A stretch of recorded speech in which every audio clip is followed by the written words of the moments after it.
Desperado siyang pinigilan ni Charles, hindi na kailangan. Ako na ang gagawa. Nito. Kasabay nito ang pagtulo ng nanlalamig niyang pawis sa kanyang noo. Siya ang presidente ng Platinum Corporation habang si Phoebe naman ang best friend ni Lily. Paanong hindi mo maaalala ang mga ito? Masyado kang naging walang awa nang kausapin mo siya kanina. Sige, walang problema, ikaw na ang bahala riyan. Ilibre mo nga pala ako ng dinner. Sa sandaling maayos mo na ang relasyon ninyo ni Lily. Itinago ni Phoebe ang kanyang cellphone at nakangiting nagpaalam kay Charles bago tumalikod at umalis sa showroom. Hindi napansin sa mga sandaling ito ni Phoebe kung gaano ka-awkward ang ipinakitang ngiti ni Charles sa kanyang mukha. President Darby, tungkol sa kontrata ng mga kumpanya natin. Nakangiting bumalik si Charles sa kanyang opisina. Direkta naman siyang sinabihan ni Daryl ng pirmahan mo na at nagpatuloy sa kanyang pagsasalita, pero bago mo pa ito pirmahan, may isang bagay kang dapat na maintindihan. Wala akong pakialam kung paano kayo nagkakilala ni Lily, pero alam mo na siguro ang dapat mong gawin, hindi ba? Mabilis namang sumagot si Charles ng, naiintindihan ko, din. President. Ipinapangako ko na kami ni Lilibud ay, kami ni Miss Lindon ay magkakaroon na ng distansya sa isa't isa. Sumangayon dito si Daryl na nagsabing, sige, wala na akong kailangan pabukod dito. Pero hayaan mo munang paalalahanan kita, huwag kang maging mapagmataas sa susunod kung ayaw mong mapahiya ng ganito kadali. Nagmamadali namang sumangayon si Charles dito, opo. Matapos mapagnilayan ang naging asal niya kanina, seryosong sinabi ni Charles na, gusto mo pong bumili ng sasakyan kanina, hindi ba? Para maipakita ang aking sinseridad at para na rin humingi ng paumanhin, hayaan niyo pong bigyan kita ng isa sa mga sasakyan namin sa labas bilang isang regalo. Ano sa tingin ninyo? Takaga? Tatanggapin ko ito kung ganoon. Libreng sasakyan na ang ino-offer nito sa kanya, kaya siguradong kukunin agad nito ni Daryl. Sinubukang magpa-impress ni Charles nang sabihin niyang, walang anuman, President Darby. Partners na tayo ngayon, kaya ano ba naman ang isang sasakyan para rito? Pagkatapos mong pirmahan ang kontrata, magsimula ka na ng model na gusto mo sa labas. Nastapos ang pirmahan sa loob ng isang sandali. Naglakad si Daryl palabas ng kanyang opisina na siyang sinundan naman ni Charles. Tinuro ni Daryl ang isang kulay puting i8 na nasa gitna ng showroom at sinabing, okay na sa akin ang model na ito na ang kukunin ko. Bumaliktad ang sikmura ni Charles nang marinig niya ang sinabi ni Daryl. Ang bawat isang Audi A8 ay nagkakahalaga ng $1,000,000. Anong problema? Pinagsisisihan mo na ba ang pag-alok mo sa akin kanina? Biro ni Daryl habang tinitingnan ang mukha ni Charles na parang mayroong dibdib. Mabilis namang iniling ni Charles ang kanyang ulo at sinabing, hindi naman. Po sa ganoon. Naisip ko lang po na magaling pala kayong mamili ng sasakyan. President Darby. Sigurado akong bagay na bagay sa inyo ang i8 na ito. Agad na inutusan ni Charles ang isa sa kanyang mga tauhan para ihanda ang mga kinakailangang dokumento para makuha ni Daryl ang sasakyan. Napuno ng ngiti ang kanyang mukha habang kumikirot naman ng husto ang kanyang puso. Pagkalipas ng kalahating oras, normal na minaneho ni Daryl ang bago niyang Audi A8. Palabas ng Audi headquarters. Sa mga sandaling ito, naguluhan at hindi naintindihan ng mga empleyado sa sentre ang mga nangyayari nang makita nilang magalang na ibinibigay ni Charles ang A8 kay Daryl. Maging si Phoebe ay hindi na nakapagsalita pa sa sobrang gulat. Nasisiraan na ba ng bait si Manager Luke? Hindi na siya nagtanong pa nang makita niya ang hindi maipaliwanag na itsura ni Charles noong mga sandaling iyon. Nang matapis ni Daryl ang kanilang collaboration ng Audi Corporation, wala siyang gagawin pang iba kaya napagpasyahan niyang tawagan si Lily kinabukasan. Agad na lumipad ang isip ni Lily nang malaman niyang babalik si Daryl. Mas pinili niya ring manatili sa kanilang tahanan at huwag muna pumasok sa opisina. Makikita namang nakaupo sa isang sofa sa loob ng kanilang sala si Samantha na nakasuot ng pajamas at may basang buhok na katatapos-tapos lang maligo. Sa totoo lang, mas nagmukha pa itong sexy at elegante pagkatapos niyang maligo. Nagsalita si Samantha kay Lily, bakit mo pinabalik dito ang walang kwentang? Lalaki na iyon? Hindi mo rin sinabi sa akin ang naging lakad ninyo kahapon ni Charles. Nag-iisip ka pa ba talaga? Pasimple namang sumagot si Lily nang ayoko munang makipag-divorce ngayon, Mom. Ano bang magandang maidudulot sa iyo ng lalaking iyan? Wala na siyang nagawang matino maliban na lang sa pakikipagpalit niya sa atin bilang hostage nitong nakaraan. Na-touch ka ba sa ginawa niyang ito? Galit na hinampas ni Samantha ang lamesa at sinabing isinasabi ko sa'yo Lilibud, huwag na huwag kang magpapadala sa maliliit na bagay. Pag-isipan mo muna itong maigi. Naging masaya ka ba sa 3 taon ninyong pagsasama? Kahit na ano pa ang maging sagot mo riyan, hindi pa rin ako matutuwa kay Daryl. Nasa milyon-milyon ang net worth ng mga manugang ng ibang pamilya habang ang isang ito ay walang ginawa kundi makikain. Habang nasa gitna ng kanilang usapan, narinig nila ang ingay na nagmumula sa labas. Natural na tiningnan ni Samantha kung ano ito at nagulat sa kanyang mga nakita. Isang bagong kulay puting Audi sports car ang dahan-dahang umaandar sa labas ng kanilang tahanan. At ang pinaka-nakakagulat sa lahat ay ang taong bumaba sa sasakyan na ito. Hindi makakalimutan ang katawan ng taong ito. Dahil ang nag-iisang tao na kilala niya sa pagsusuot ng mga mumurahing damit ay ang walang kwentang si Daryl. Nakabalik na ako, sabi ni Daryl na may malaking ngiti sa kanyang mukha habang naglalakad papalapit kay Lily. Tumango si Lily at tumingin sa Audi Q8 na nakaparada sa labas. Nang makita ang naku-curious na mukha ni Lily, ngumiti si Daryl at sinabing, ito ang sasakyang pinili ko para sa aking boss. Day off ko ngayon kaya hinayaan niya muna akong dalhin itong kotse. Naintindihan ito ni Lily pero sa loob-loob niya, nagduda pa rin siya sa mga sinabing ito ni Daryl.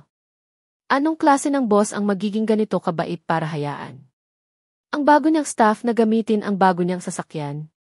Kasabay nito ang kababalik lang sa kanyang diwang si Samantha na hindi mapigilang mapatawa sa kanyang mga narinig. Di ang kwento naman ngayon ay nagmamaneho ka ng kotse na pagmamayari ng iba.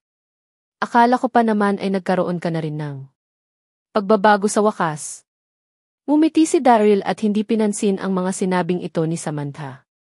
Dito na mas nagalit si Samantha, agad siyang lumingon kay Lily at sinabing, hindi ko maintindihan kung bakit nagdadalawang isip ka pa rin sa isang ito, Lilibud. Hindi pa ba okay ang ipinakilala kong si Charles para sa iyo? Dapat ka nang makipag-divorce sa isang ngayon din. Mas lalo lang akong naggalit sa tuwing nakikita ko ang basurang ito sa aking harapan. Napakagat ng husto sa kanyang labi si Lily, iniling niya ang kanyang ulo. At sinabing, hindi mo na ako kailangan pang pakialam. At least ay nakahanap na siya ng trabaho ngayon. Gusto-gusto ko siyang bigyan ng pagkakataon. At ngayong nakahanap na siya ng trabaho, siguradong nagbago na nga siya kaysa noon. Halos sumabog sa kanyang mga narinig si Samantha at hindi na nakapagsalita pa. Hindi niya maintindihan kung anong problema ng kanyang anak. Matalim itong tumitig kay Daryl bago bumalik sa kanyang kwarto. Umiti naman si Daryl at nagsalita habang nakatingin kay Lily, hindi ka na talaga makikipag-divorce sa akin ngayon? Kalmado namang sumagot si Lily nang hindi pa ito oras para matuwa ka. Inoobserbahan ko pa rin ang mga kilos mo. Dito na tumango si Daryl nang hindi nagsasalita. Nirerespeto niya ang kagustuhan ni Lily. Kahit na anong mangyari sa 3 taon. Niyang nakasama si Lily at ang pamilya nito, nakita niya rin ang pressure na tinanggap ni Lily nang dahil sa kanya. Pagod na ako kaya magpapahinga na muna ako sa kwarto. Naging awkward na ang hangin sa kanilang paligid kaya agad na pumunta si Daryl sa kanilang kwarto. Matapos itong sabihin, hindi naman siya sinundan ni Lily na umupo lang sa kanilang sofa at nag-isip ng malalim. Naging komplikado ang mga nararamdaman ni Lily sa mga sandaling ito. Tama ba ang naging desisyon niya kanina o hindi? Binigyan niya ba ito ng panibagong pagkakataon para mabigyan siya ng magandang kinabukasan? Samantala, kasalukuyan namang hindi makapagsalita sa stress at galit si Samantha. Dahil sa katigasan ng ulo ng kanyang anak. Malakas itong naglabas ng hinanakit sa kanyang sarili, hindi ko na kayang. Tanggapin pa sa pamilyang ito ang walang kwentang iyan. Nilabas niya ang kanyang cellphone at nagdial ng isang numero. Pagmamayari ni Charles ang numero na kanyang idinyal. Nang sagutin ng kabilang linya ang tawag, magalang na sumagot ang nagdadalawang. Isip na si Charles, okay lang po ba kayo Tita Samantha? Agad na nagtanong si Samantha ng, kumusta ang naging pagkikita ninyo ni Lilibud? Kahapon, naging mahinahon ang kanyang pagsasalita na para bang manugang niya ang kanyang kausap sa kabilang linya. Sa kabilang linya, nakaramdam naman si Charles ng awkwardness habang tumatawang. Sinasabi na, Tita Samantha, nararamdaman ko kasi na hindi ako bagay para kay Lilibud. Ano? Maingat din siyang nagsalita ng, nakikita ko rin na bagay po silang dalawa ni Daryl sa isa't isa. Kaya napagpasyahan ko na pong huwag nang mangialam sa relasyon nilang dalawa. Parang maiiyak na ang ngiting makikita sa mukha ni Charles sa mga sandaling ito. Nakaramdam ng panginginig hanggang sa kanyang mga buto ang mukhang nasurpresang si Samantha. Okay ka lang ba Charles? Magalang namang nagsalita si Charles ng, okay lang po ako Tita Samantha. Nga po.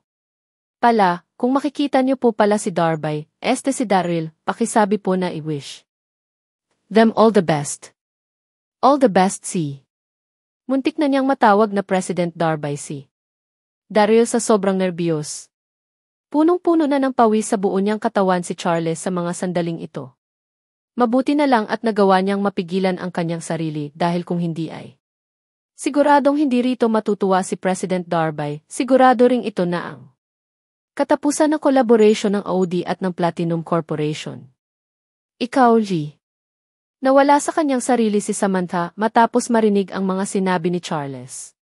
Ano ang nangyayari? Hindi ba't Diyosa ang palaging tingin ni Charles sa kanyang anak na si Lily? Mukhang ninenerbiyo si Charles nang sabihin itong, may gagawin pa po pala ako. Tita Samantha. Kaya hindi na po ako makakapagtagal sa tawag. Agad nitong ibinaba ang tawag pagkatapos niyang magsalita. Dude. Matapos marinig ang dial tone, hindi agad na ibalik ni Samantha sa kanyang diwaang lumulutang niyang pag-iisip. Ano ba ang mga nangyayari ngayong araw? Una, naging weird ang kilos ng kanyang anak at si Charles naman ngayon.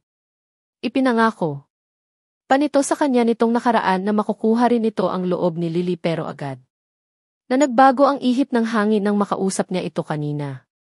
Nakaramdam ng pagkadepress si Samantha habang naglalakad palabas ng kanyang kwarto matapos maguluhan sa lahat ng pangyayari. Sa mga sandaling ito maririnig ang kanilang doorbell.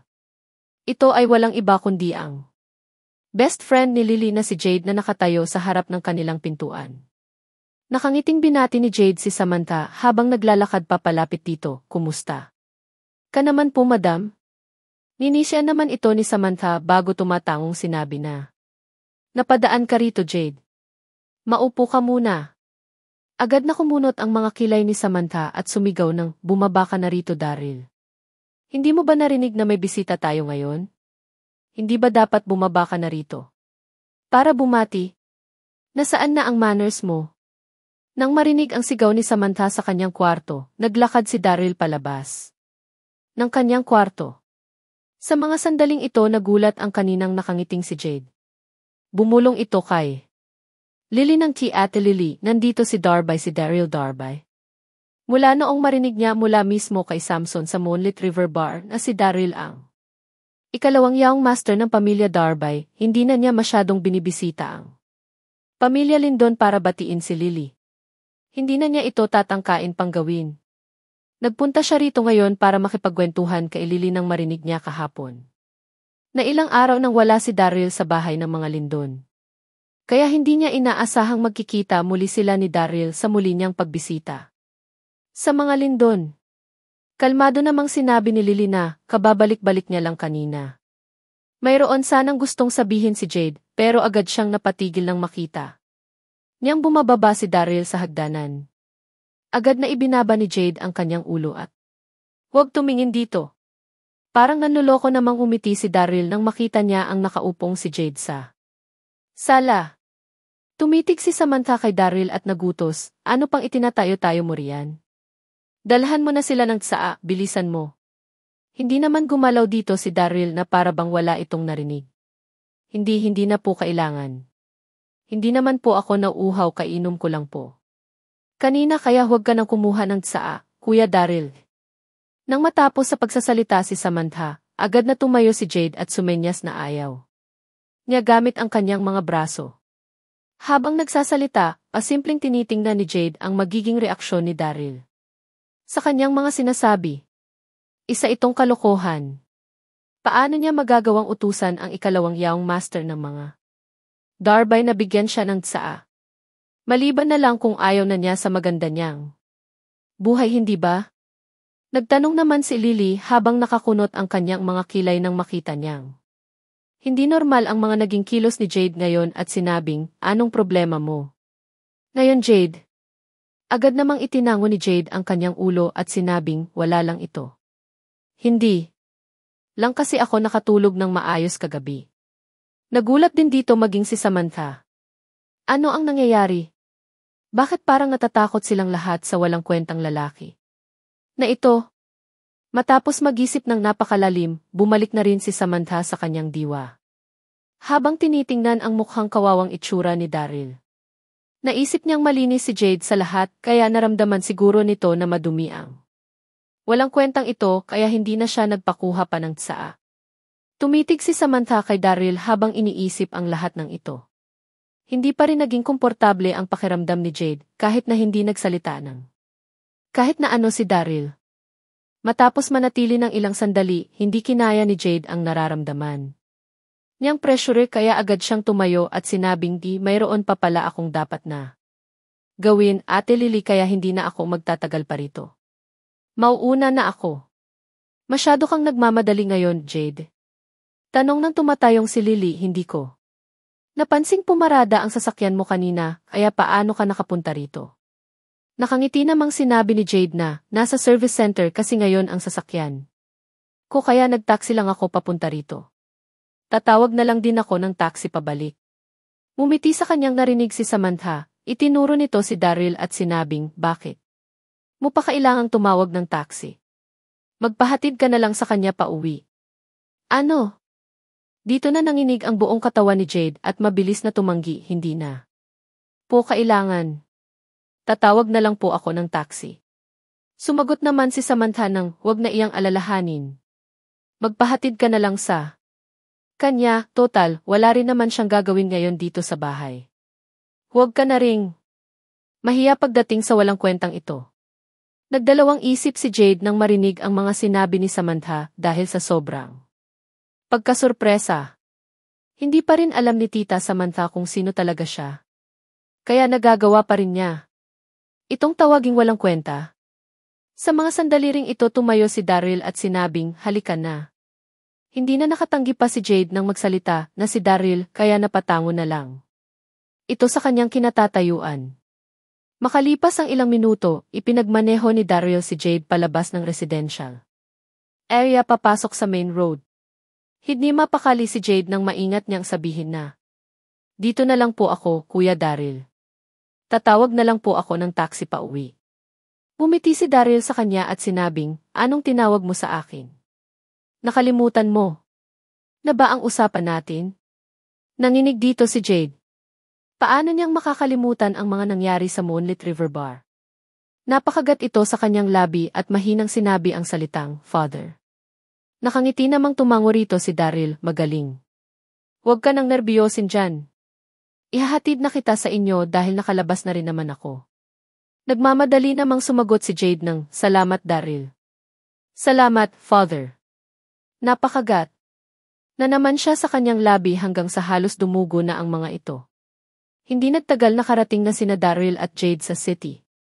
Hindi maikakailang kuul sa paningin ng karamihan ang Audi E8. Mas lalo pa itong Napaganda ng maganda at sexy na si Jade na nakaupo sa passenger seat nito, isa na. Itong simbolo ng kagandahan. Maraming mga tao ang naiingit na tumingin sa kanila. Habang si Daryl naman ay walang pakialam na nakahawak sa manibela. Pero sa loob niya, na-enjoy niya ang mga ganitong klase ng pagiging glamoroso. Sa mga sandaling iyon, isang wala sa tonong boses ang maririnig mula sa kanilang tabi, hoy. Hindi ba't iyan ang walang kwentang si Daryl na nakikitira sa ating pamilya? Bumagsak ang mukha ni Daryl matapos niyang lingunin at makita ang pinanggalingan ng boses. Si William Lyndon. Mukhang lumabas siya ngayon para mag-shopping. Nakasuot lang ito ng pangkaraniwan. Habang kasama ang maganda niyang sekretarya na sumusunod sa kanyang likuran. Kasalukuyang may dala-dala na ilang mga shopping bag ang kanyang sekretarya sa likod. Masyado na ang lalaking ito. Habang walang tigil na nagtatrabaho si Lily para maging katawan ng mga Lyndon sa Platinum Corporation, nasa labas naman si William. Para gastusin ang pondo ng kanyang kumpanya at magpakasarap kasama ng kanyang sekretarya. Nanlalamig na umiti si Daryl sa kanyang loob. Wala rin siya sa mood na magpagulo kay William kaya napagpasyahan niyang paandarin ang kanyang sasakyan at umalis sa lugar. Pero masyadong marami ang mga taong naglalakad sa kanilang unahan kaya naging imposible para kay Daryl na mag-drive ng mabilis. Nang makita ni William ang hindi pagpansin sa kanya ni Daryl, nanlalamig na. Ngumiti si William at nanukso. Mukhang maganda-ganda na ang buhay natin ngayon. Daryl nagawa mo na ring makaupo sa Audi Q8. Tumitig siya sa passenger seat habang nagsasalita at tiningnan si Jade. Matapos ma-attract sa ganda ni Jade, nakaramdam ng kaunting pagkagulat si William at ngumiti bago sabihin. Mukhang hindi ko pa nakikita ang babaeng ito noon Ano? Ang pangalan mo iha? Hindi pa nagagawang makita ni William si Jade kahit na best friend ito ni Lily kaya. Natural lang na hindi niya ito makilala.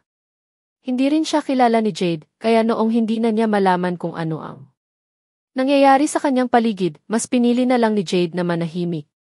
Nagkunwari. Siyang walang naririnig sa nagsasalitang si William. Walang emosyong tumingin si Daryl kay William at sinabing, ano bang pakialam mo? Sa pangalan niya? Nainis dito si William kaya agad na tumaas ang kanyang boses. Isa ka lang. Nakikitirang manugang ng aming pamilya, Daryl. Kaya hindi mo na kailangan pang magkunwari. Nagmamalaki ka na ba dahil lang sa minamaheno mong iwalo? Sasakyan mo nga. Ba talaga iyan? Muling tumitig si William kay Jade habang nagsasalita. Sigurado siya sa kanyang sarili na si Jade ang nagmamayari ng sasakyang ito. Para naman sa relasyon na namamagitan kina Daryl at Jade, hindi na niya kailangang mag-isip pa. Habang nakatingin sa nanalalamig na nakangiting si Daryl na hindi makapagsalita sa mga sandaling ito, ipinagpatuloy ni William ang kanyang panunukso, pinagbigyan ka na namin, Daryl. Nagawa mong manirahan ng 3 taon sa aming pamilya nang walang ikinocontribute na kahit ano sa amin at maging isang boy-toy, pero nagawa mo pa ngayong makipagdate sa isang mayamang babae. Hoy, pinapahiya mo talaga kaming mga Lyndon sa pinagagawa mo di. Sa mga sandaling ito, napapaligiran na ang lugar ng mga taong nakikiusyoso sa mga nangyayari. Matapos marinig ang mga sinabi ni William, nagsimula ng sumabog ang lahat ng mga taong nanonood sa kanilang paligid. Haha, ang lalaki pa lang ito ay ang pabigat na manugang ng mga Lyndon. Inakala ko. Kanina nakabilang siya sa ikalawang henerasyon ng isang mayamang pamilya. Napakakapal talaga ng mukha niya. Wala talaga siyang katulad matapos magpakasasa. Nang ganyan. Wow! Isang boy toy ng kanilang pamilya na nagawa pang makipagdat sa mayamang babae sa labas ng kanilang pamilya? Napakatindi mo, iho. Naging isang malaking biro sa buong Donghai City ang pagpapakasal ng Diyosang si Lily sa walang kwentang ito. Haha! At sa wakas ay nagawa na rin nating makita kung sino ba talaga ang walang kwentang iyon? Paunti-unting ginalit ng mga sunod-sunod na kantyaw ng mga tao si Daryl. Buwisit talaga itong William Lyndon na ito. Kailangan niya talagang ipahiya si Daryl sa tuwing magkikita silang dalawa. Mukhang natural lang na gawin niya ito. Dahil kung hindi, siguradong hindi siya mapapanatag sa kanyang sarili. Sa mga sandaling ito na rin nanginig ang napakagandang mukha ni Jade sa sobrang galit na kanyang nararamdaman. Ito ang unang beses na nakaranas siya ng mga paratang mula sa ibang tao sa buong buhay niya.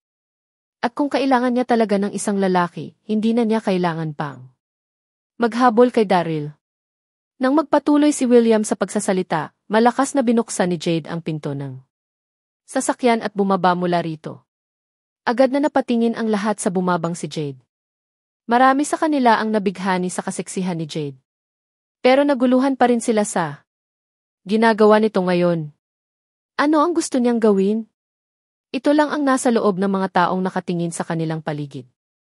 Malinaw nilang nakita ang paglalakad ng nakastiletos na si Jade papunta kay William. Habang nakatingin kay Jade na nasa kanyang harapan, ngumiti si William at walang pakialam na sinabing, hindi mo ba alam na pabigat naming manugang ang lalaking iyan? Huwag kang mag-alala, hindi mo na ako kailangan pang pasalamatan. Slap! Nang matapos siya sa pagsasalita, bigla siyang binigyan ni Jade ng isang napakalakas na sampal sa kanyang pisngi. Sa sobrang lutong ng tunog mula sa pagkakasampal na ito, natahimik ang halos kalahati ng mga nakikiusyosong tao sa paligid. Natigilan ang lahat ng mga nakakita. Rito. Ikaw chip kang babae ka. Paano mo ako nagawang sampahin, ha? Kasalukuyang puno ng pagkagulat si William habang nabablangkong nakatingin kay Jade. Ilang saglit pa. Ang nakalilipas nang makabalik siya sa kanyang diwa at nagsimula sa pagsigaw. Nagulat din dito ang sekretary ni William.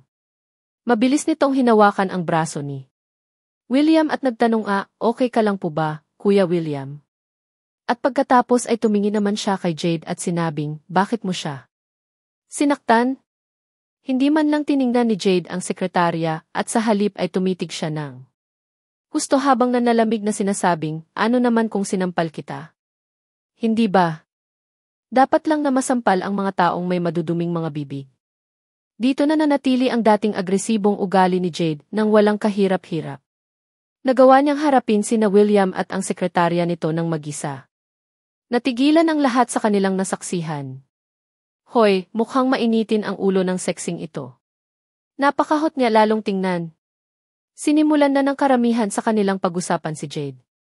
Nang tahimik siyempre sa takot na baka marinig ito ni Jade at mainis ang mabagsik at magandang binibini na ito. Pero hindi napansin ng mga nakikiusyoso ang pagfo-focus ni Jade sa reaksyon ni Daryl habang walang awang sinisermonan si William. Nang makita niya ang kaunting ngiti sa bibig ni Daryl bilang simbolo ng pagsangayon nito sa kanyang mga ginawa, mas lumakas pa ang loob ni Jade na ipagpatuloy ang kanyang mga ginagawa. Ang lakas mo ring makapangmaliit ng ibang tao. Iniisip mo bang kailangan pa ni Kuya Darby ng isang mayamang babae? Nagkakamali kaya rito? Kuya Darby? Matapos marinig ang naging tawag ni Jade kay Daryl, natigilan muli ang lahat sa kanilang kinatatayuan, maging si William ay nagulat sa kanyang mga narinig. Matapos magbigay ng ilang sermon, tumalikdo si Jade at bumalik sa sasakyan. Masunurin itong tumayo roon bago ngumiti ng sweet at sabihing, wala naman po. Akong ginawang mali hindi po ba, Kuya Darby? Casual namang sumagot si Daryl ng magaling ang ginawa mo. Nakaramdam ng tuwa si Jade matapos purihin ni Daryl. Nagpatuloy siya sa kanyang pagsasalita at sinabing inasa service center na nasa iyong harapan ang aking sasakyan para sa nakaschedule nitong maintenance. Huwag ka na pong magabala, Kuya Darby, hindi mo na po ako kailangan pang ihatid sa amin. Tumango si Daryl at sumagot ng, sige, makakaalis ka na. Mabilis na sumagot sa kanya si Jade na siya ring nagpaalam kay Daryl. Sa ilalim ng mga nalilitong tingin ng mga tao sa paligid, tumalikod si Jade at naglakad papunta sa exit. Umalis na rin ang mga taong nakikiusyoso matapos umalis ni Jade matapos isipina. Nawala ng magandang mangyayari sa dramang ito. Dito na muling nagisip si William habang nakakaramdam ng hapdi sa kanyang mukha.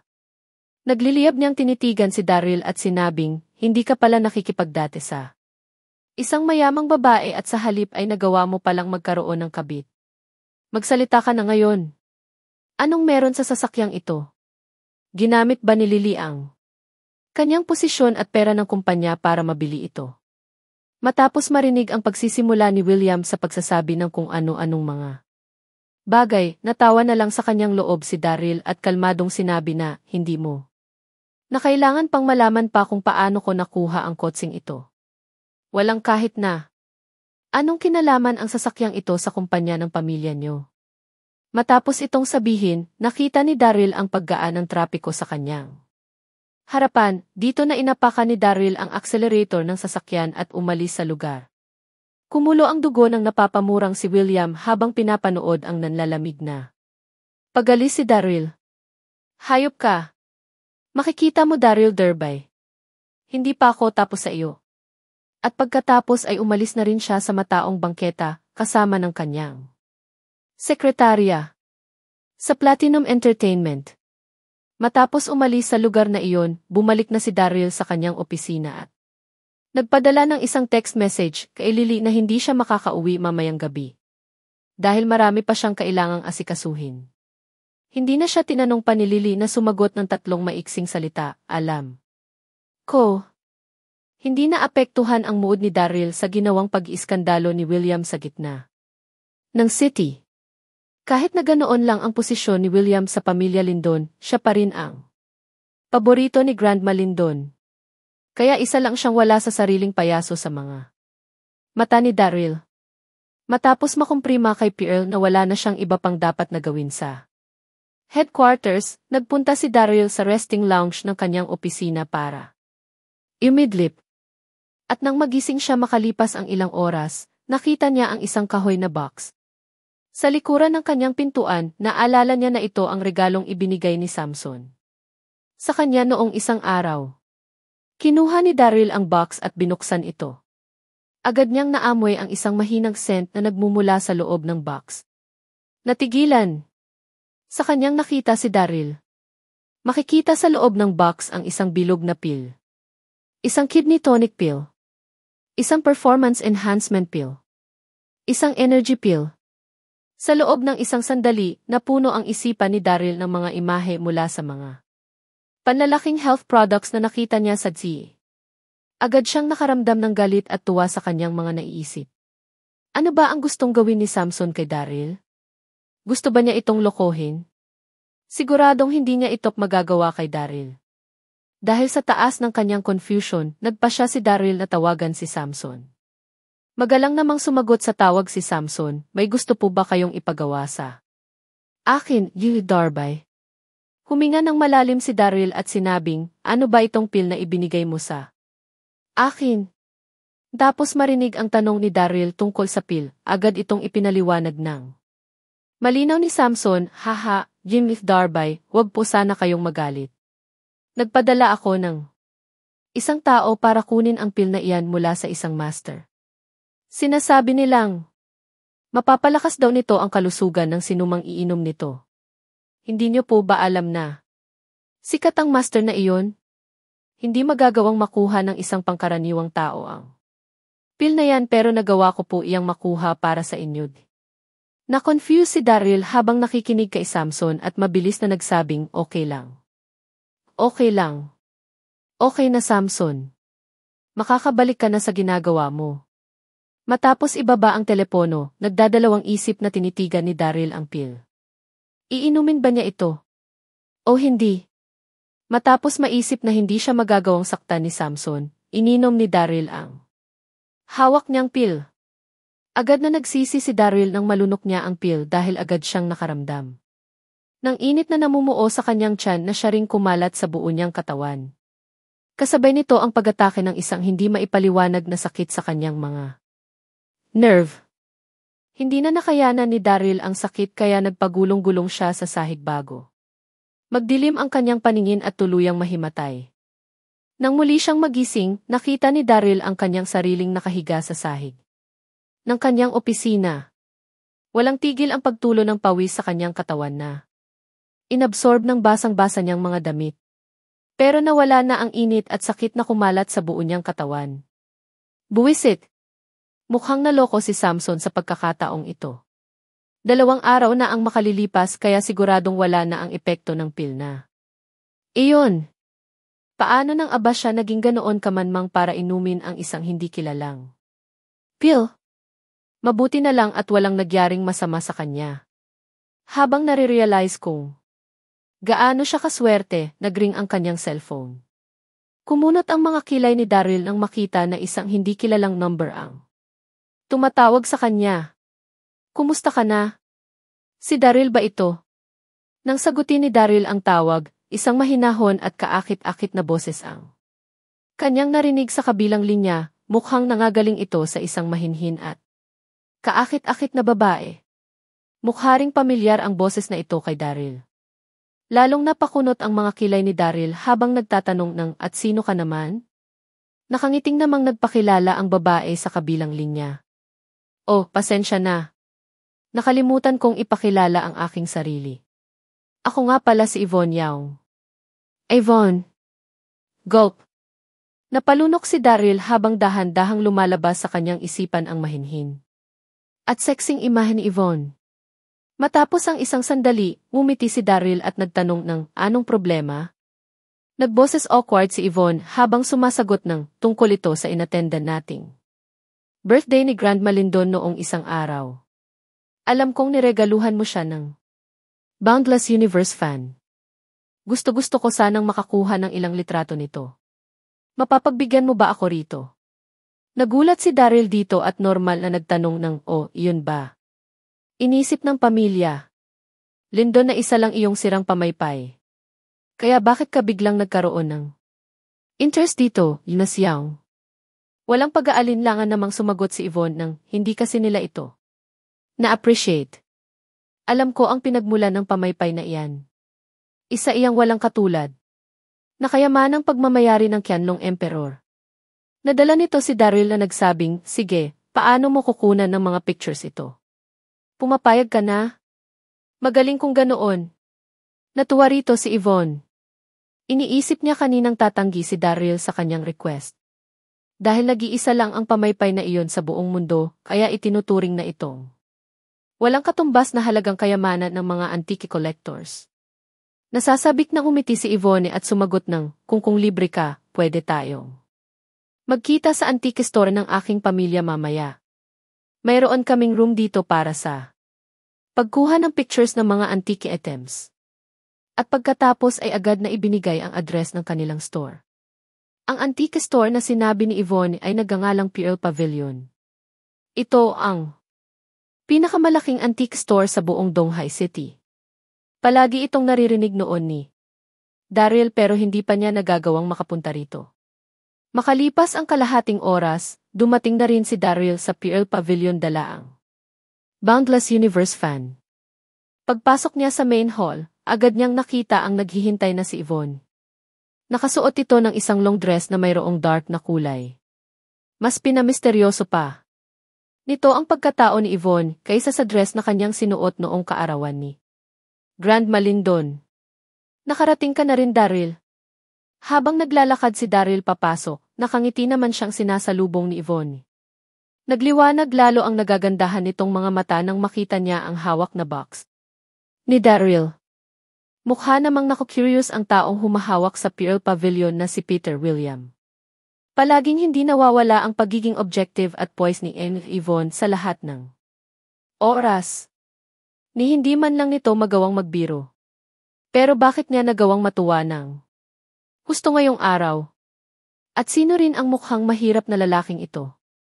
Nang mapansin ni Yvonne ang naku-curious na si Peter, ipinakilala na nito ang kanyang kasama. Ito nga pala si Daryl na mula sa pamilya Lindon.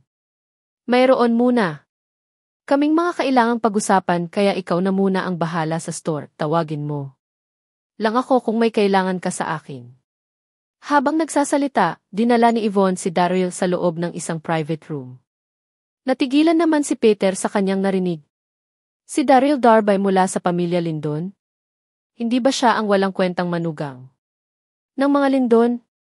Ano ba ang dapat nilang pag-usapan ni Yvonne sa personal? Kahit nagtataka, hindi na ito inisip pa ni William. Agad niyang ibinalik ang kanyang atensyon sa store. Matapos sandan ni Daryl si Yvonne, papasok sa isang private room, nilabas na niya ang hawak niyang pamaypay at inilapag ito sa lamesa. Maingat namang kumuha ng mga pictures nito si Yvonne na siyang maihawak ng kamera. Habang namamanghang tinitingnan ang antike. Sa kabilang banda, nakatuon naman ang buong atensyon ni Daryl kay Yvonne. Masasabi ng kahit na sinong attractive, maganda at may perpektong hubog ng mukha si Yvonne. Wala nang mas isiseksi pa ang hubog ng kanyang katawan.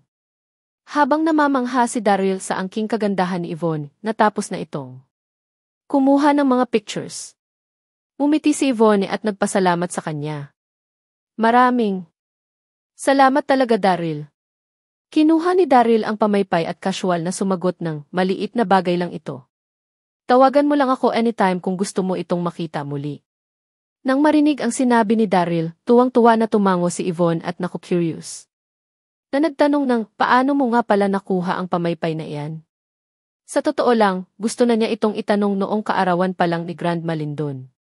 Pero hindi siya nagkaroon ng kahit anong pagkakataon para makausap si Daryl. Ang isang nakikitirang manugang ng mga Lindon na minamaliit ng lahat dahil sa pagiging pabigat at dahil sa kawalan ng trabaho na siguradong wala ring income ang nakakuha sa Boundless Universe fan.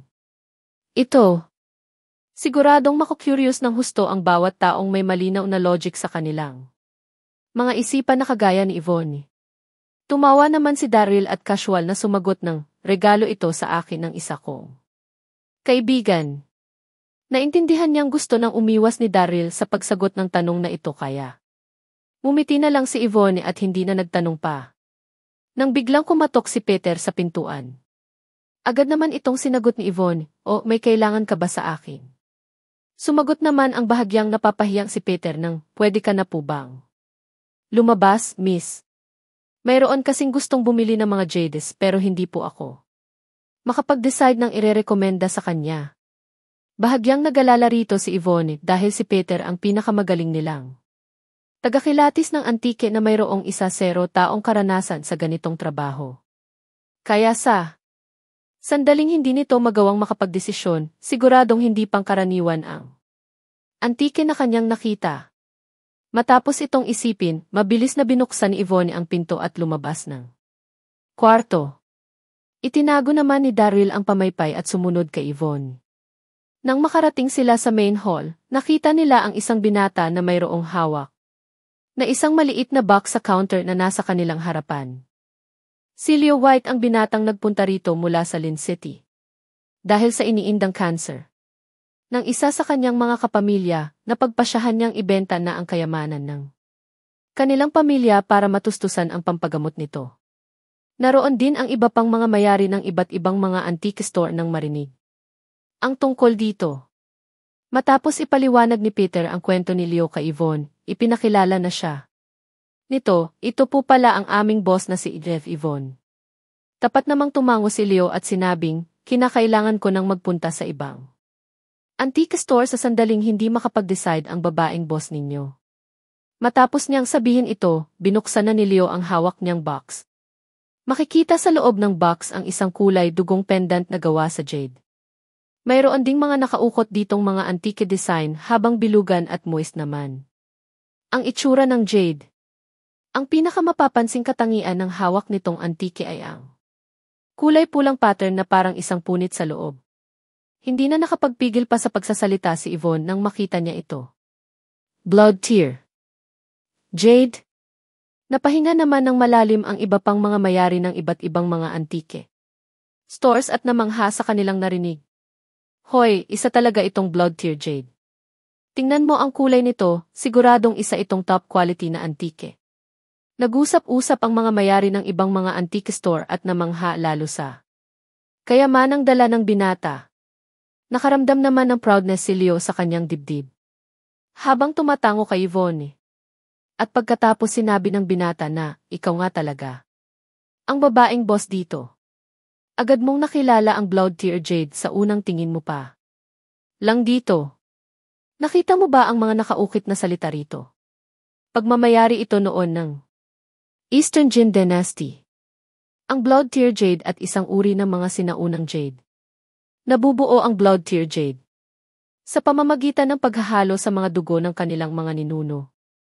Ang partikular na uri ng jade na itong may parang hugis luhang pattern sa loob ay kilala sa tawag na Blood Tear Jade. Kaya napakarare nito para sa mga kolektor ng antikes. Naging emosyonal ang mga mayari ng iba pang mga antique store nang marinig ang mga sumunod na sinabi ni Leo. Nagmula talaga ito sa Eastern Jin Dynasty. Nga, tingnan mo ang nakaukit na salita rito. Siguradong nagmula ito sa era na. Iyon. Tinanong ni Yvonne si Leo, isang sandali matapos mamangha sa hawak nitong kamayanan. Magkano naman ang gusto mong maging kapalit nito? Kahit ito pa lang ang unang beses na makakita ni Yvonne ng isang Blood Tear Jade. Marami na siyang mga nabasang mga pag-aaral tungkol sa mga Blood Jade. At katulad ng mga nabasa niyang jade ang hawak na jade ni Leo, kaya nakasiguro si Yvonne na totoo. Ang hawak nitong Blood Tear Jade. Matapos marinig ang usapan ng ibang mga mayari ng antique store, mas naging sigurado pa si Yvonne sa kanyang mga naisip.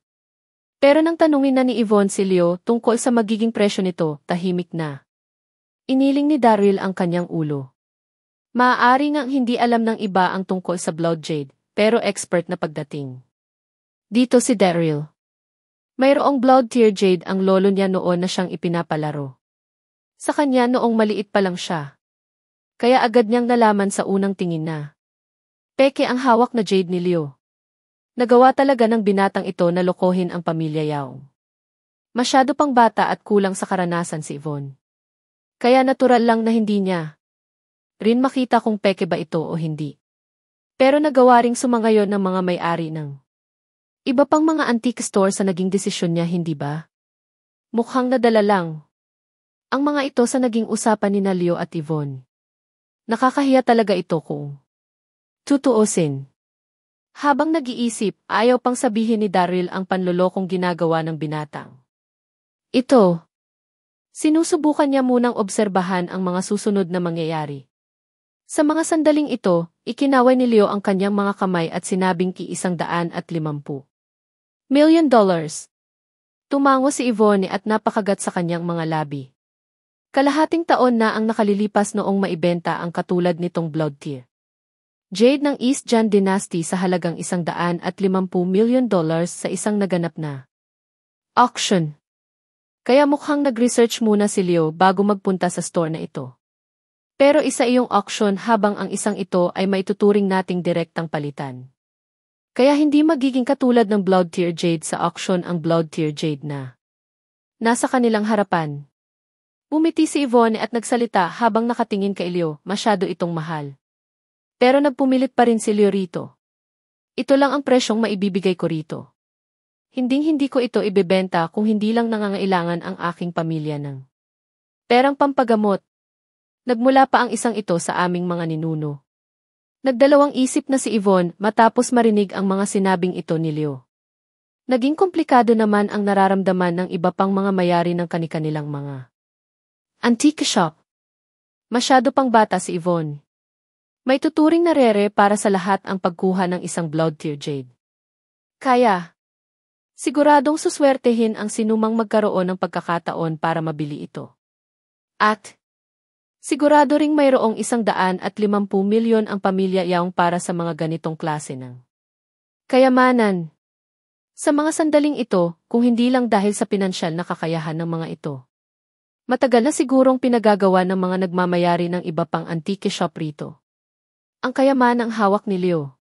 Nang biglang may isang middle-aged na lalaking nakasuot ng tradisyonal na costume ng mga Chinese at nakasuot ng isang salaming may frame na gawa sa intoang naglakad papasok sa store.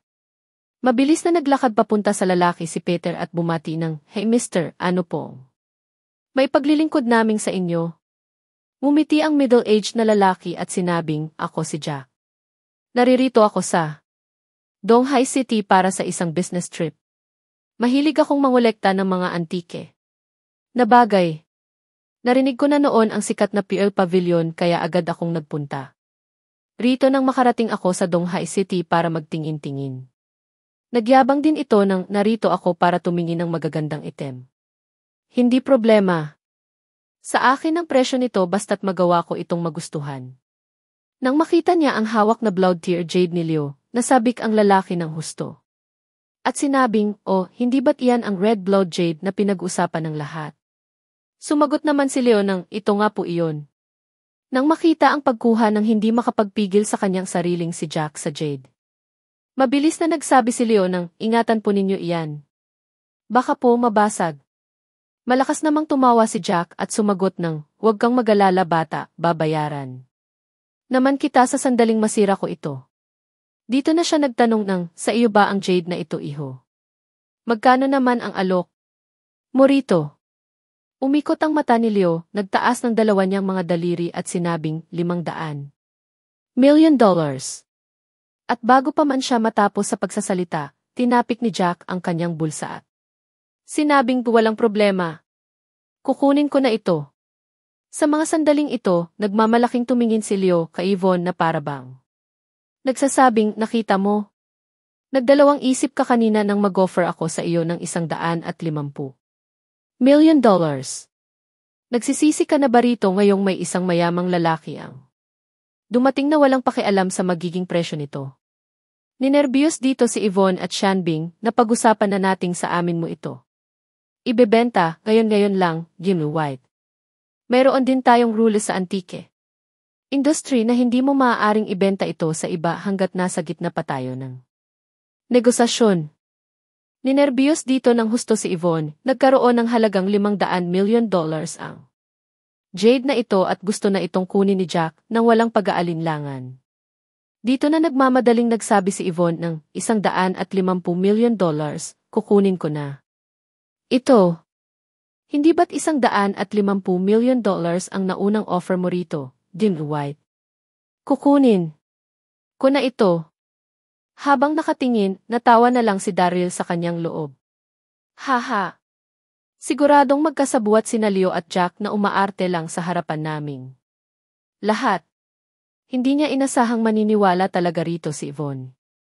Kaya totoo ba talaga na pangkaraniwang hindi ganoon katalino ang mga magaganda at seksing mga babae? Nainis si Jack dito na nagsabing, pumayag na akong bilhin ang blood tear jade na iyan sa halagang $500 million, Genius Yao.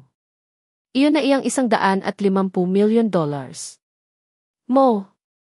Nagmukhang walang narinig si Yvonne at tumingin ng matalim kay Leo habang sinasabing, kukunin ko na ang jade, Jimmy White. Kahit na mas mababa ang aaking presyo, kailangan mo pa rin itong ibenta sa akin. At kailangan mo ring maging totoo sa mga sinasabi mo, hindi ba? Tumango naman ang mga sumasa ngayon na mayari ng ibang mga antique store. Nga, first come, first served. Kailangan mong sundin ang mga rules, bata. Nasa gitna pa kayo ng negosasyon ni Ines Yao. Hindi tama ang gusto mong pagbebenta nito sa iba.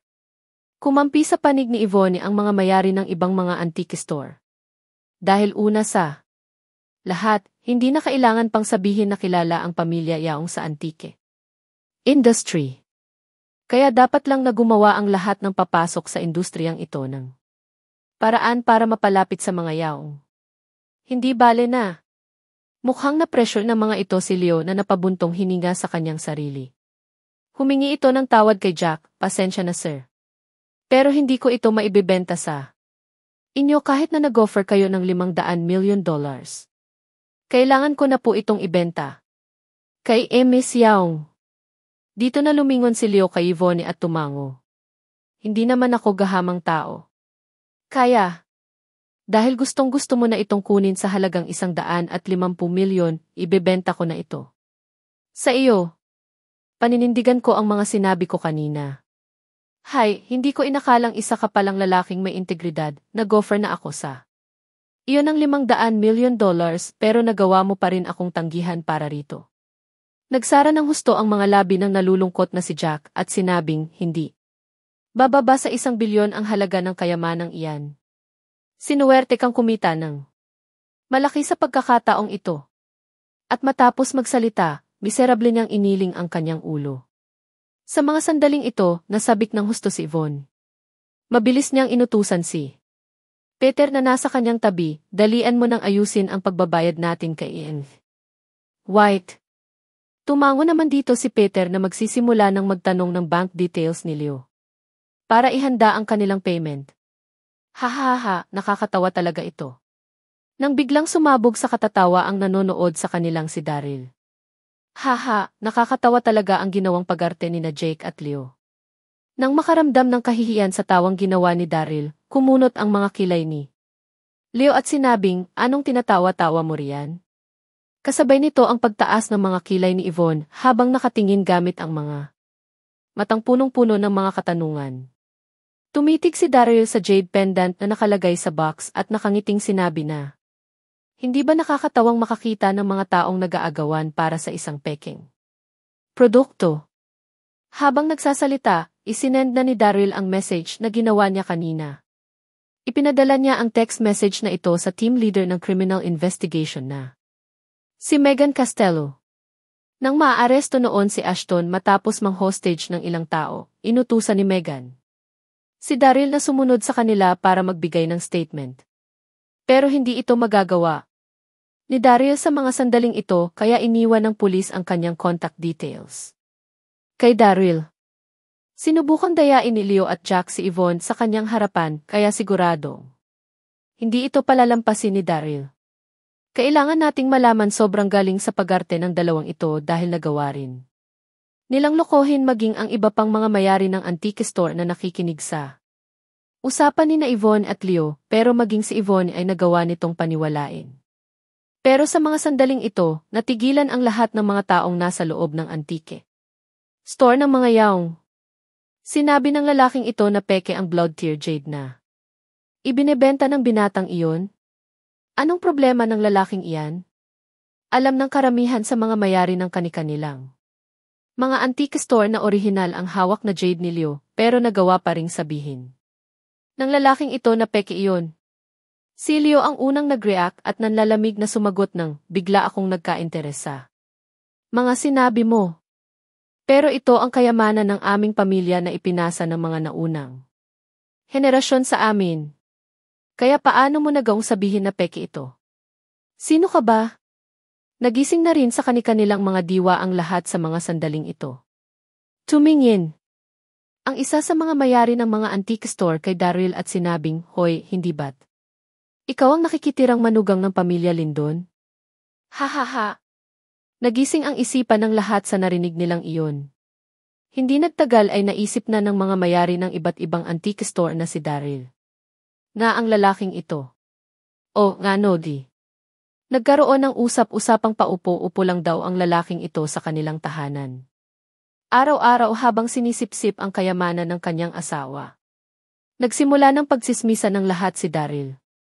Tumawa naman ang mayari ng katabing antique store na si Ian Elorly kay Daryl at sinabing kihoy manugang ng pamilya Lindon, paano mo nagawang sabihin na peke ang blood tear jade na iyan? Mukhang wala ka talagang alam sa pagsusuri ng mga antike, tama? Agad na natawa ang lahat matapos marinig ang sinabing ito ni Ian Elorly. Hahaha, siya ang pinakawalang kwentang lalaki sa buong Donhai City pero nagawa niyang mangialam sa pagsusuri ng mga antike. Mukhang nandito lang siya para magpapansin. Hindi niya naman kailangan pang i-memorize yan. Hindi na siya na-appreciate ng pamilya Lindon kaya naririto siya para makakuha ng kahit kaunting dignidad para sa kanyang sarili. Pero nasa maling lugar ka, bata. Ito ang PL Pavilion kaya huwag munang pagmukhaing tanga ang iyong sarili sa harap naming lahat. Agad na sumabog sa katatawa ang ilan sa mga mayari ng iba pang mga antique store sa city habang napapakagat naman sa kanyang labi ng husto si Yvonne. Tahimik niyang tiningnan si Daryl habang nakakaramdam ng pagkabagabag dito. Tumutugma ang kulay, materyales at pagkakagawa ng blood tear jade na ito sa mga impormasyong nakalap niya noon tungkol dito. Kaya bakit niya nagawang sabihin na isa itong peke? Inisip ni Yvonne na hindi si Daryl ang taong kagaya ng iniisip ng mga taong nasa kanyang paligid. Pero normal lang din na isipin ng lahat na isa siyang walang kwentang tao dahil ito rin ang ipinapakita niya sa lahat noon kaya natural lang Di nakainisan siya ng lahat na nagisip na wala siyang alam sa mga antike at nagkukunwari lang na may alam dito. Sa mga sandaling ito, tumingin sina Leo at Jack sa isa't isa at mumiti. Kanina pa nila inisip ang naging background ni Daryl, pero alam na nila ngayon na isa lang itong manugang na minamaliit ng lahat. Buway Seth. Tinakot sila ng mga sinabi niyang ito. Pagkatapos nito, nag-reboot si Leo na para bang sinisiraan ni Daryl ang kanyang pagkatao. Sinabi na ng babaeng boss ng PL Pavilion at ng iba pang mga mayari ng kani-kanilang mga antique store na isa itong orihinal na item. Kilala na pagdating sa pagsusuri ng mga antike ang mga ito. At tanging ikaw lang ang nakapagsabi na isa itong peke. Kaya kung hindi ka makakapagbigay ng kapanipaniwalang paliwanag para suportahan ang mga sinabi mong iyan, re-report na kita sa pulis para kasuhan. Tungkol sa pangingialam mo sa palitan ng dalawang parties. Oh! Nagpapanggap ang isang magnanakaw na isa pa siyang uri ng magnanakaw, sigurado. Paganda ng paganda ang nagiging acting nila sa mga sandaling ito. Habang nakatingin sa seryosong mukha ni Leo, muling tumawa si Daryl. Kinuha nito ang Blood Tear Jade na nasa box, pinisil ang mga ito gamit ang kanyang kamay at dahan-dahang sinabi na nabubuo ang isang Blood Tear Jade sa dugo ng taong dumadaloy sa loob ng jade na gumagawa ng hugis luhang marka sa loob nito kaya ito tinawag sa pangalang iyon. Kasama rito ang magiging kasalukuyang itsura ng jade na nakadepende sa materyales na ginamit sa jade at iba't ibang mga epekto mula sa oras at sa lugar kung saan ito na-exposed kaya masyadong mahirap ang paggawa sa Blood Tear Jade kaya itinuturing itong rare ng mga nangungolekta ng antike. Pero ang isang ito na dinala mo rito. Kahit na mayroon itong mga marka ng luha, hindi naman ito natural na nabuo sa loob ng jade. Mahahalatang sinadya itong hinulma ng mga taong gumawa nito. Maliban sa mga marka ng luha nito, ang materyales ng dinala mong jade, kahit na maganda ang kalidad nito na mayroon ding nakaukit na mga marka sa labas na bahagi ng bawat jade, hindi ito nagmula sa Eastern Jin Dynasty. At mukhang kagagawa-gawa lang din nito. Habang nagsasalita, itinaas ni Daryl ang jade, tiningnan ito ng husto at tumango, mayroon pa nga itong moistness sa paligid. Kaya kung tama ang hinala ko, para magmukha itong nagmula noong unang panahon, inilibing mo ito sa ilalim ng lupa ng 1 taon o higit pa. Matapos magsalita, ibinato ni Daryl ang pendant na gawa sa jade pabalik sa kinalalagyan nitong box at nakangiting sinaib na, kaya isa lang ito sa mga bagong imitation ng orihinal na jade. Isa ring kalokohan kung sasabihin mong nagmula pa ito sa Eastern Jin Dynasty. Bang! Hindi naging malakas ang boses ni Daryl, pero sa mga sandaling ito, malinaw at malakas ang pagkakarinig ng lahat sa mga sinabi niyang ito. Bigla ring natigilan ang ilan sa mga nagmamayari ng kani-kanilang mga antique store. Sa kanilang kinatatayuan, may sense ang mga sinabi ng binatang ito. Ang ibig ba nitong sabihin ay peke talaga ang piraso ng Blood Tear Jade na nasa kanilang harapan? At nagkamali rin sila sa kanilang pagsusuri rito. Sa totoo lang, ilan lang sa mga mayari ng kani-kanilang mga antique store ang nakarinig tungkol sa totoong Blood Tear Jade. At wala pang kahit isa sa kanilang nakakita na ng isang orihinal na piraso nito noon kaya agad silang nagkaroon ng pagtataka sa kanilang sarili habang tahimik na nakatayo sa loob ng PL Pavilion. Kuminang ang mga mata ni Yvonne habang nakatingin ng husto kay Daryl. Nakaramdam ito ng matinding emosyon sa kanyang puso. Alam din niya ang tungkol sa mga bagay na sinabi ni Daryl, pero mas malinaw niyang naipakita ang mga ito sa kanilang lahat. Saan ba niya natutunan ang lahat ng ito? Sa mga sandaling ito, hindi na nakapagpigil pa sa kanyang sarili ang namumulang si Leo, nanlalamig itong umisi at nagsabing masyadong kapanipaniwala ang pagpapaliwanag na ginawa mo, pero tatanungin kita, dahil masyado ka na rin namang maraming nasabi tungkol dito, mayroon ka bang kahit na anong ebidensya na magpapatunay sa mga sinabi mo? Exactly. Matapos ng mahabang pagpapaliwanag ni Daryl, ito na ang oras para magpakita siya ng isang solid na ebidensyang susuporta sa lahat ng kanyang sinabi. Nakatitig sa mga sandaling ito ang ilan sa mga mayari ng mga antique store kasama ang may-ari ng Pearl Pavilion na si Yvonne kay Daryl. Nakaramdam si Yvonne ng matinding emosyon at nerbiyos sa mga nangyayari.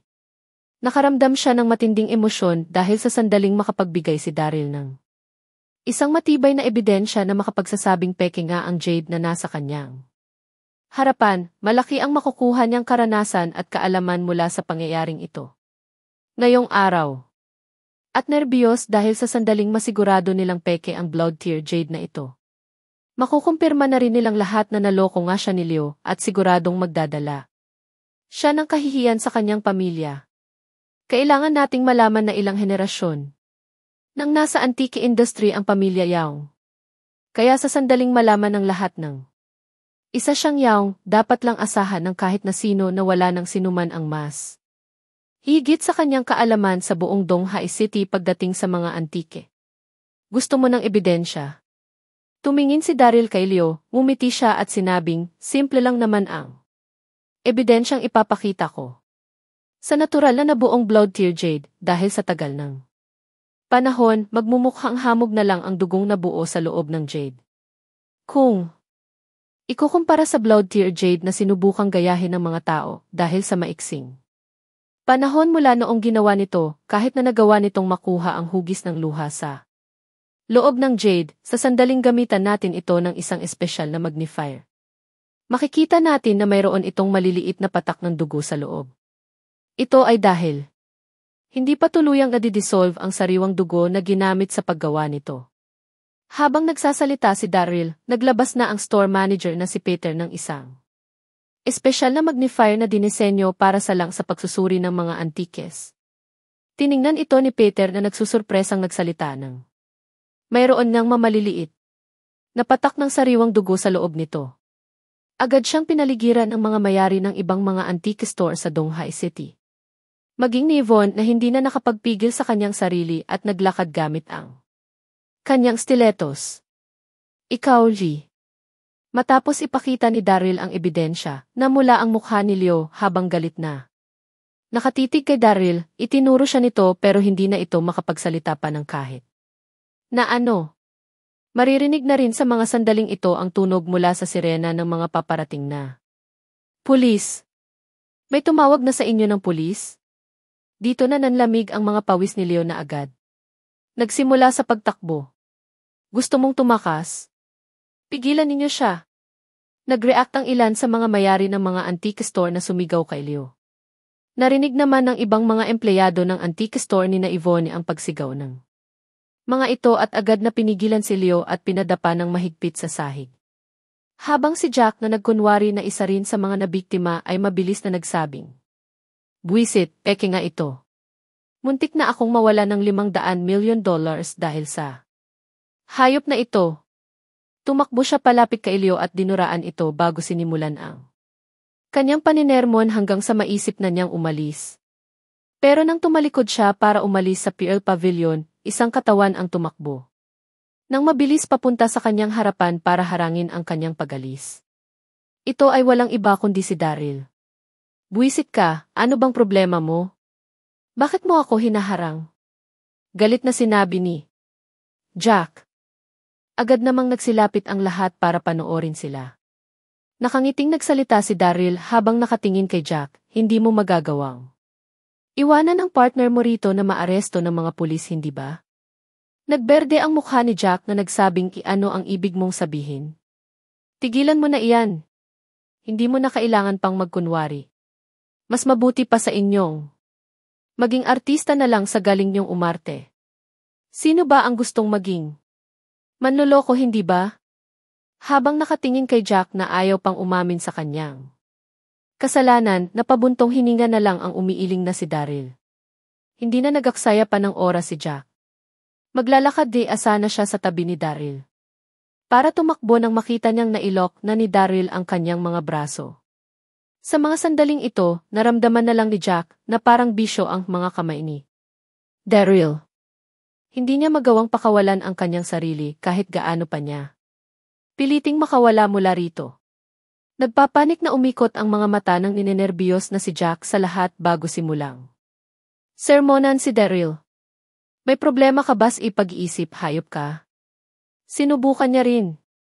Akong lokohin kanina kaya paano ako magiging kasabwat ng binatang iyan? Kasama niyo. Rin ako sa mga napaniwala niya kanina. Masyadong naging mabilis ang mga pangyayari para kay Yvonne kaya hindi na siya nakapag-react habang hindi makagalaw sa kanyang kinatatayuan. Dito lang naglakad papasok si Megan kasama ng ilan pang mga pulis. Hindi nakasuot ng kanyang uniforme si Megan noong araw na iyon pero mukha pa rin siyang kagalang-galang. Ipinakita ng masikip niyang mga jeans ang magandang hubog ng kanyang katawan. Naglakad siya papunta kay Daryl at nagtanong ng isa rin ba siya sa mga manloloko. Hindi na hinayaan pa ni Jack na makapagsalita si Daryl kaya agad itong nagmakaawa. Sa pulis, maniwala po sana kayo sa akin, ma'am. Nandito lang po ako para mamili ng mga antike at isa rin sa mga nabiktima ng lalaking iyon. Pero hinarang ako ng isang ito na walang dahilan, tulungan mo po ako. Dito na lumapit ang ilan sa mga mayari ng mga antique store para maging saksi. Nga, nandito lang si Amy Trevor para mamili ng mga antike. Naging saksi kami rito. Hoy manugang ng pamilya Lindon, ano na naman iyang ginagawa mo? Kahit na sinuwerte kang makita na peke ang jade na iyon, wala ka pa ring karapatan na mag-akusa sa ibang tao. Natawa lang dito si Daryl. Isa nga talaga kayong grupo ng mga mangmang na lalaki. Mahahalata namang magkasabwat sina Jack at Leo kanina.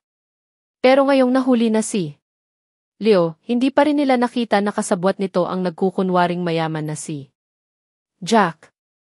Pero hindi na nakapagsalita si Daryl dahil maging si Megan ay naniwala kay Jack at sa sinasabi ng ilan sa mga mayari ng antique store. Sa mga sandaling ito, kumunot ang mga kilay ni Megan at nagsalita kay Daryl. Hindi mo siya pwedeng akusahan, Daryl. Pakawalan mo na siya. Dito na nakahinga ng maluwag si Jack na nagpakita ng isang nanlalamig na ngiti kay Daryl bago sabihin. Narinig mo ba iyon? May mga business meeting pa akong pupuntahan bukas. Ikaw ba ang sasalo ng lahat sa sandaling hindi ako makapunta sa mga iyon? Hay! Napabuntong hininga na lang si Daryl matapos marinig ang mga salitang iyon mula kay Megan. Sa sandaling pakawalan niya si Jack, siguradong hahanap ito ng paraan para makawala rin si Leo. At siguradong manloloko na naman ang dalawang ito sa ibang lugar. Tama na ito, hindi na niya dapat pang isipin ang tungkol sa gustong gawin ng mga ito at mag-focus na lamang sa mga kinakailangan niyang gawin. Nainis dito si Daryl. Nang sisimulan na sana niyang luwagan ang kanyang pagkakahawak kay Jack nang biglang kumunot ang kanyang mga kilay. Ano bang problema sa mukha ni Jack? Rip! Dito na mabilis na pinunit at inalis ni Daryl ang isang bagay na nakadikit sa mukha ni Jack. Isa itong maskara. Arf! Napabuntong hininga ang lahat nang makita nila ang totoong mukha ni Jack. Hindi ito dahil sa kung gaano naging nakakatakot ang totoong mukha ni Jack, pero ito ay dahil sa laki ng ipinagbago ng totoo niyang mukha sa tapat niyang mukha na ipinakiya nito sa lahat kanina. Ikaw yan, agad na nakita ni Megan ang totoong mukha ni Jack. Agad niyang nakilala ang lalaking iyon. Sa totoo lang, kilala ng bawat isa sa presinto si Jack. Isa siyang suspect sa isang antique fraud case noong nakaraang taon. Dalian ninyong tingnan ang totoong mukha ni Leo. Siguradong nakasuot din ito ng isang mask. Nasabik dito ng husto si Megan. Mabilis namang tumakbo palapit sa binata ang mga pulis, hindi na nasurpresa ang mga ito nang mapunit nila ang maskarang suot ni Leo. Isang taon na ang nakalilipas ng maloko ng dalawang ito ang isang mayamang merchant na dumating sa Donghai City para mag-invest sa isang painting na nagkakahalaga ng $1 billion. Dahil sa laki ng kasong ito, itinuo ng buong General Headquarters ang buo nilang focus sa kasong ito na agad ding inasign kay Megan para imbestigahan at maresolba sa lalong madaling panahon. Pero dahil sa galing ng dalawang ito sa pagtatago, kahit na isang taong inilaan ni Megan ang kanyang focus sa kasong ito, hindi pa rin niya nagawang masundan ang dalawa. Pero hindi niya inasahang mahuhuli niya ang dalawang ito ngayong araw. Nanginig ang buong katawan ni Megan matapos makakuha ng mataas na achievement sa kasong ito. Hindi naman makapagsalita ang mga mayari ng kanilang mga antique stores na nagboluntaryong tumestigo sa panig ni Jack kanina. Alam na alam din nila ang tungkol sa kasong iyon na nangyari noong nakaraang taon. Hindi nila inakalang magkakaroon ng lakas ng loob ang dalawang ito na lokohin ang pamilya Yaong. Kasabay nito ang naku-curious din nilang tingin kay Daryl. Masyadong makatotohanan ang mga maskarang suot ng dalawang ito, kaya paano niya ito nagawang makita? Hindi na nila nagawa pang tanungin si Daryl tungkol dito dahil sa kasama nilang pulis na si Megan. Sa mga sandaling ito, inutusan ni Megan ang kanyang mga tauhang pulis isakay ang dalawang ito sa kanilang mobil bago maglakad papalapit kay Daryl. Napakagat na lang sa kanyang labi si Megan habang awkward na sinasabing, pasensya ka na sa pagkadala ko sa bugso ng aking damdamin kanina, Daryl. Muntik ko nang malampasan ang pagkakataong ito na mahuli sila kung hindi lang dahil sa'yo. Maraming salamat sa ginawa mong tulong sa amin. Mumiti naman si Daryl habang ikinakaway ang kanyang mga kamay. Wala lang iyon. Ayoko lang makawala ang mga masasamang loob na ito. Tumango si Megan at naku-curious namang nagtanong ng, pero paano mo na lamang? Nakasuot lang ng maskara si Jack. Napaisip si Daryl dito na sumagot ng, wala naman akong ginawa na kahit ano para makita ito. Kusa lang kasing nagpakita ang maliit na dulo ng kanyang maskara nang magpumiglas siya sa akin kanina. Pero sa totoo lang, wala ring kaideya si Daryl kung paano niya nga ba ito nagawa. Napaka-perpekto ng disguise na ginawa ni na Jack at Leo. At ang nag-iisang bagay na mapapansin dito ay ang napakaliit na dulo ng suot nilang maskara na siguradong hindi mapapansin ng mga pangkaraniwang tao, kaya hindi alam ni Daryl kung paano niya ito nagawang pansinin. Kailan ba luminaw ng ganito ang kanyang paningin? Napabulong si Daryl sa kanyang sarili. Hindi naman nagtaka si Megan sa naging sagot niya, nakangiti itong nagsabi sa kanya ng kahit na ano pa ang nangyari, nagpapasalamat pa rin ako sa tulong na ibinigay mo sa amin kaya dapat lang kitang ilibre ng hapunan kapag nagkita tayo. Muli, agad na umalis si Megan matapos niyang saibhin ito. Habang papunta sa presinto, makikita ang inis at galit sa mga mukha ni Leo at Jack na nakaupo sa likurang bahagi ng isang police mobile. Matagal-tagal din nilang pinagplanuhan ang bagay na ito at naisip na wala itong magiging kahit na anong butas. Pero hindi nila inasahang sisirain ni Daryl nang ganoon-ganoon na lang ang kanilang plano sa pinakadelikado nitong parte. Galit na nagtanong si Jack kay Leo, si Daryl Darby ang isang iyon hindi ba? Tumango rito si Leo, iyan ang sinabi ng iba pang mga mayari ng antique store sa Donghae na kasama natin kanina. Mukhang siya nga ang nakikitirang manugang na mga Lyndon. Napakagat sa kanyang labi si Jack habang isinasara ng husto ang kanyang mga kamao. Buwiset, kailangan na natin siyang patayin sa sandaling makalabas na tayo ng kaulungan. Samantala sa PL Pavilion, matapos panoorin ang pagalis ng lahat, naglakad si Yvonne suot ang kanyang stilettos at nagtanong, paano mo na lamang mga manloloko? Ang dalawang iyon Daryl? Mumiti naman si Daryl at casual na nagpaliwanag kay Yvonne. Wala lang iyon. Mahilig lang kasi ako magbasa ng mga detective stories. At saka naging pangit din naman kung tutuosin ang ginawa nilang pag-arte kanina. Matapos marinig kung gaano ito naging madali para kay Daryl, tumawa na lang si Yvonne at hindi na nagtanong patungkol sa bagay na iyon, saan mo naman nalaman? Ang tungkol sa Blood Tear Jade na sinabi detalyado mong ipinaliwanag kanina. Nako po, napakahirap ng tanong na ito. Pinag-isipan muna ito ni Daryl at sinabing, tungkol naman doon, marami akong natutunan noon sa dati kong master tungkol sa mga antikes, kaya pinagmukhang inosente ni Daryl ang kanyang sarili tungkol sa mga bagay na ito. Pero mahahalata ring napakasimple lang ng pag-verify sa authenticity ng isang Blood Tear Jade. Dito na biglang naging emosyonal si Yvonne na nagsalita gamit ang ninenerbiyos nitong boses, sino ang dati mong master na iyon? Saan na siya nakatira ngayon?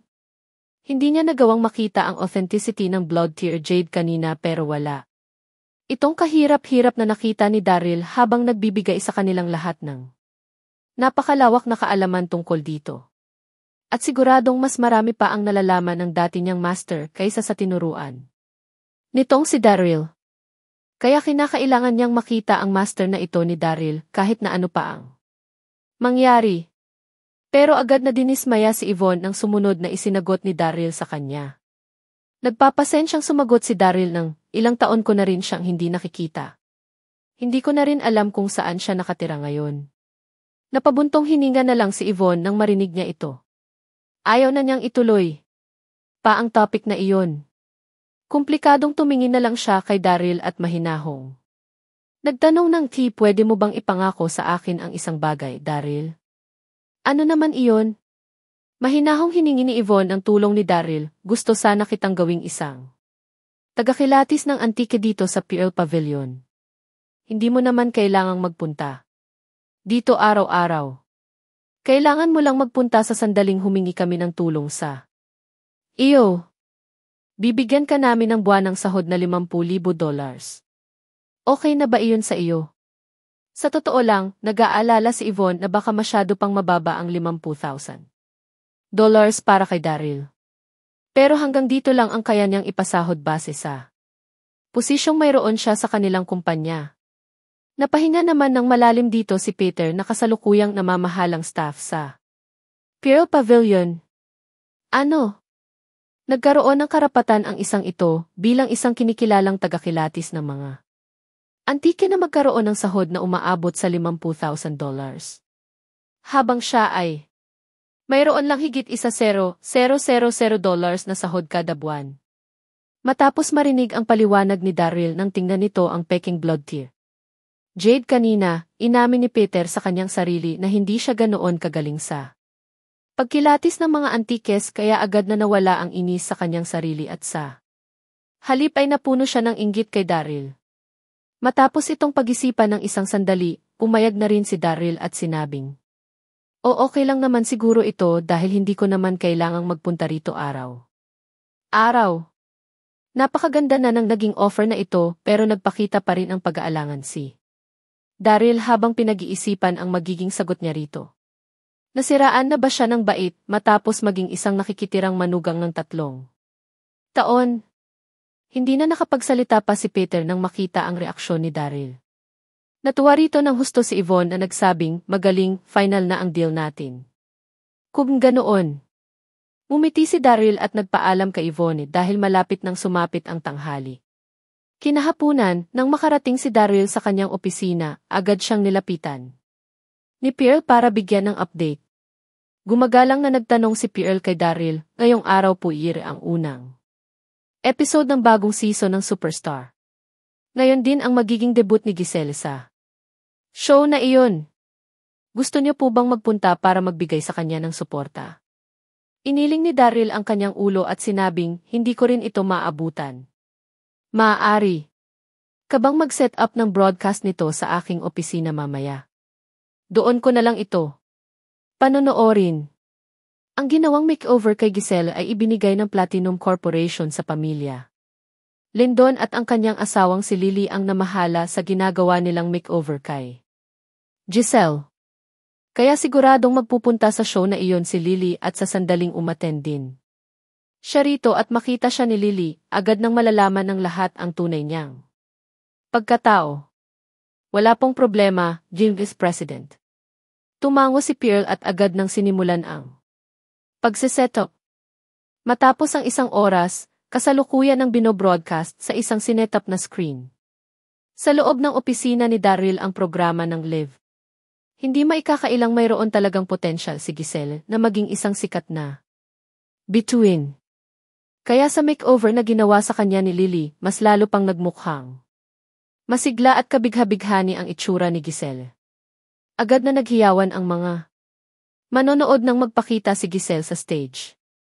Pero nagkaroon ito ng ilang problema sa kalagitnaan ng naging recording sa palabas.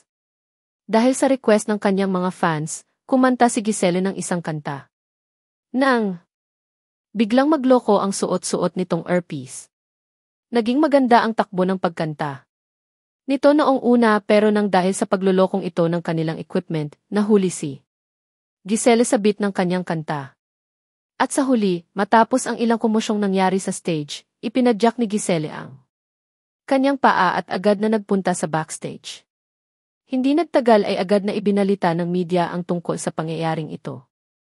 Nagkaroon sila ng iba't ibang naging komento sa mga nangyari, sinabi ng ilan na naglilipsin si Giselle noong mga sandaling iyon habang sinasabi naman ng iba na sinadya itong gawin ni Giselle para mas lalo pang pasikatin ang kanyang sarili at pinagplanuhan ang mga nangyari kanina. Sumakatuwid, nagkaroon ng doubt ang media sa kakayahang kumanta ni Giselle. Nang mapanood ang mga balita, ibinalibag ni Daryl ang pinto at tinawag si Pearl. Nanlalamig niyang sinabi na, imbestigahan mo ito ng maigi. Gusto kong malaman kung ano talaga ang nangyari. Tumango si Pearl at gumawa ng ilang tawag. Hindi nagtagal, agad niyang nalaman kung ano ang nangyari. Maingat na nag-report si Pearl kay Daryl, the Vice President, mayroong 3 staff na in charge sa mga RPs na ginamit ni Giselle, pero itinanggi nilang lahat na mayroon silang kinalaman sa nangyaring pagluloko nito. Napangiti rito ng bahagya si Daryl. Siguradong may kinalaman silang 3 sa pagkasira ng RPs ni Giselle. Sige, dalhin mo silang 3 rito ngayon din. Opo, Vice President.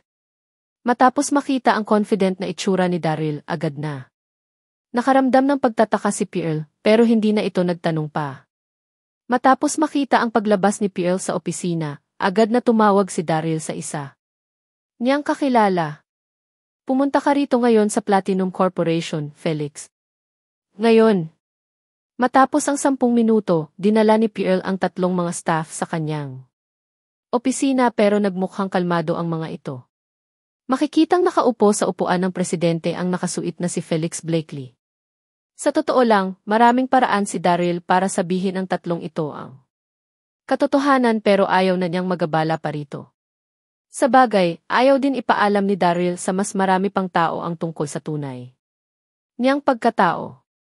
Kaya sinabihan niya si Felix na magpunta rito. Habang nakatingin sa 3, nanlalamig na nagtanong si Felix sa mga ito, nagloko ang earpiece ni Giselle habang kumakanta sa stage kanina. Ano ba talaga ang nangyari? Hindi naman nag-react si Daryl na nakaupo sa tabi. Walang pakialam itong nanigarilyo habang nakatingin sa 3. Nag-usap ang 3 na huwag magsabi sa kanila ng kahit ano tungkol sa nangyari. Kaya magkakasabay nilang iniling ang kanilang mga ulo na nagsasabing wala silang kinalaman sa nangyari. Hindi nila pinansin si Daryl matapos akalain na isa lang itong bodyguard ni Felix. Tumawa si Felix at sinabing, hindi niyo ba kilala kung sino ako? Ako si Felix Blakely. Ano? Si Felix Blakely. Nang marinig ang pangalang ito, agad na nakaramdam ng takot ang 3 staff na nakatayo sa harapan ni Felix at nagawa pang manginig ng isa sa mga ito sa sobrang takot. Kilala ng buong Donghai City si Felix. Mayroon itong mga koneksyon sa mabuti at masamang parte ng kanilang city. Bakit siya naririto? Ano ang kinalaman niya sa Platinum Corporation? Okay lang naman kung ayaw ninyong magsalita. Pero hayaan ninyo akong maging direkta sa inyo. Sa sandaling mapatunayan ang gagawin kong investigasyon na mayroon kayong kinalaman dito, alam niyo naman na siguro ang mangyayari, hindi ba? Nang matapos sa pagsasalita si Felix, hindi na napigilan pa ng staff na nakatayo sa kaliwa ang kanyang takot at agad na nagsabing, magsasalita na po ako. Magsasalita na po ako, di. Nagpalitan naman ng tingin ang 2 niyang mga katabi at ninenerbiyos na tumango sa harapan ni Felix. Napangiti naman dito si Daryl na nakaupo sa sofa na nasa gilid ng kanyang opisina. Matapos ang ilang minute, pinaalis na ni Felix ang 3. Tumayo ito at nagsabi kay Daryl na, malinaw na po ang lahat ngayon, Dean Darby. Tumawa rito si Daryl. Tumayo siya at hinawakan ang balikat ni Felix. Magaling, Felix. Naging maganda rin ang performance ng iyong business nitong nakalipas na 2 taon, mas lalo ka pang sumisikat sa buong Donghai. Wala lang po iyon, Dean Darby. wala po ako sa kinatatayuan ko ngayon kung hindi po. Dahil sa inyo. Matapos ang maiksing usapan nila ni Felix, nagpaalam na si Daryl dito. Nang makalabas si Felix sa kanyang opisina, tumawag si Samantha kay Daryl. Saan ka ba nagpuntang walang kwenta ka nitong 2 araw na nakalipas, ha? May nangyayari ng hindi maganda sa bahay pero nagawa mo pa ring maggala? Bumalik ka. Narito ngayon din. Matapos marinig ang sermon ni Samantha, hindi na nagsalita pa si Daryl. Alam niyang tungkol ito sa nangyari kay Giselle at sigurado ring nasa malaking problema. Ngayon si Lily. Pero kahit na anong mangyari, responsibilidad pa rin ni Lily ang anumang tungkol sa makeover ni Giselle. Pero kahit na nahaharap si Lily sa isang malaking problema, hinding-hindi pa rin tatawagan ni Samantha si Daryl. Dahil wala pa ring magagawa ang isang walang kwentang tulad ni Daryl kahit na magpunta ito roon. Ang rason kung bakit niya ito tinawagan ay dahil sa pagpapatawag ng galit na si Grandma Lindon sa lahat ng miyembro ng pamilya Lindon. Siguradong seryoso ang insidenteng iyon para sa pamilya Lindon. Matapos ibaba ang tawag, agad na nagmadaling umuwi si Daryl sa tahanan ng pamilya Lindon. Habang nasa daan, tinawagan ni Daryl si Giselle. Kasalukuyan namang nasa kanyang apartment ang nainis na si Giselle. Pero magalang pa rin itong sinagot ang tawag, pasensya na Kuya Daryl. Hindi ko naman alam na ganoon ang mangyayari sa stage kanina. Siguradong maapektuhan ang buo niyang imahe sa sandaling gumawa siya ng kahit anong pagkakamali sa show. Dito na mawawala ang lahat ng kanyang pinaghirapan na. Siya ring magbibigay ng malaking kawalan sa Platinum Corporation. Kaya naisip ni Giselle na kaya tumawag sa kanya si Daryl ay para manermon tungkol sa mga nangyari kanina. Napabuntong hininga si Daryl na nagsabing, hindi ikaw ang may kasalanan nito. Tapos na ang ginawa kong imbestigasyon tungkol sa insidente. At dito ko na nakita na isang problema sa loob ng pamilya Lindon ang naging ugat nito. Napapigil ng kanyang hininga sa sobrang pagkagulat si Giselle na nagtanong ng, ano po ang nangyari? Ngumiti naman si Daryl at sinabing, gawin mo ang lahat ng sasabihin ko sa iyo. Matapos makinig sa mga ibinigay na instructions ni Daryl, tumango si Giselle at sinabing, naiintindihan ko po Kuya Daryl. Tumango rito si Daryl bago niya ibinaba ang tawag. Nang makarating si Daryl sa tirahan ng mga Lindon, nagpatawag na ang kanilang Grandma Lindon ng isang emergency meeting. Napuno ng galit at inis ang mukha ng lahat. At siguradong sisisihin ng Platinum Corporation ang kanilang pamilya sa pagkakamaling ginawa ni Giselle. Nakasuot si Lily ng isang hanggang tuhod na dress at isang peres ng stilettos na nakapagpaganda pa sa kanya ng husto. Pero hindi rin naging maganda ang kanyang itsura sa mga sandaling ito. Nakatingin ang lahat sa kanya dahil kahit ano pa ang mangyari, siya ang in charge sa ginawang makeover kay Giselle. Nang makita nila ang pagdating ni Daryl, walang kahit na sinong mula sa pamilya Lindon ang nag-react. Nagpunta lang ba ang walang kwentang ito rito para manood sa drama ng pamilya Lindon? Sa mga sandaling iyon, tumayo si William at tumuro kay Lily. Hindi naging madali para sa ating miyembro rin ng pamilya Lindon na maging partner ng Platinum Corporation, Lily. At nagkaroon ka rin ng pagkakamali sa insidenteng ito. Kaya ano? Ang masasabi mo sa mga ito? Napakagat na lang sa kanyang labi si Lily na tumingin kay Grandma Lindon. Kayo na po ang bahala sa gusto ninyong mangyari, Grandma Lindon. Pero bago pa man maibuka ng matanda ang kanyang bibig, agad na tumawa si William. Kay Lily, okay ka lang ba Lily? Sinusubukan mo bang magpaawa kay Grandma? Wala pa. Ring magbabago sa mga nangyari kahit maparusahan ka pa sa mga ginawa mo. Dito na siya tumingin sa matanda at sinabing, Grandma, minumungkahi kong tanggalin si Lily sa kanyang posisyon sa kumpanya. Huwag na natin panghayaan na maging parte siya ng ating kumpanya kahit kalian dahil hindi na natin magagawa pang galitin ang Platinum Corporation sa ikalawang pagkakataon ng dahil lang sa kanya. Nagsitango ang lahat na marinig ang mga sinabing ito ni William. Malalim na tiningnan ni Grandma Lindon si Lily at sinabing, sige kung ganoon. Lily Bud. Hindi mo na kailangan pang pumasok sa iyong opisina simula bukas. Nainis dito ng husto si Lily. Gustong-gusto niyang depensahan ang kanyang sarili. Pero hindi niya alam kung ano ang kanyang sasabihin. Nang biglang dahan-dahang tumaas ang boses ni Daryl na nakaupo sa tabi ni Lily at nakangiting sinabi na hindi ako pumapayag dito. Ano? Ha. Agad na napuno ng tawanan ang tahimik na conference room nang hindi makapagpigil sa kanilang mga sarili ang ilang mga babaeng kabilang sa meeting. Napakakapal talaga ng mukha niya. Anong karapatan niyang magsalita sa ganitong mga okasyon? Nahihibang na ba talaga siya? Nagawa niya itong tanggihan? Haha. Tiningnan ng bawat isang miyembro ng pamilya. Lindon si Daryl habang iniisip kung gaano kakapal ang mukha nito sa kanyang ginawa. Dito na nagdilim ang itsura ng nakatatandang Lindon na nagtanong ng anong sinabi mo. Nanlalamig na tumawa si Daryl at malinaw na sinabing nagawa niyong sisihin ang aking asawa sa nangyari kay Giselle nang hindi man lang ito iniimbestigahan.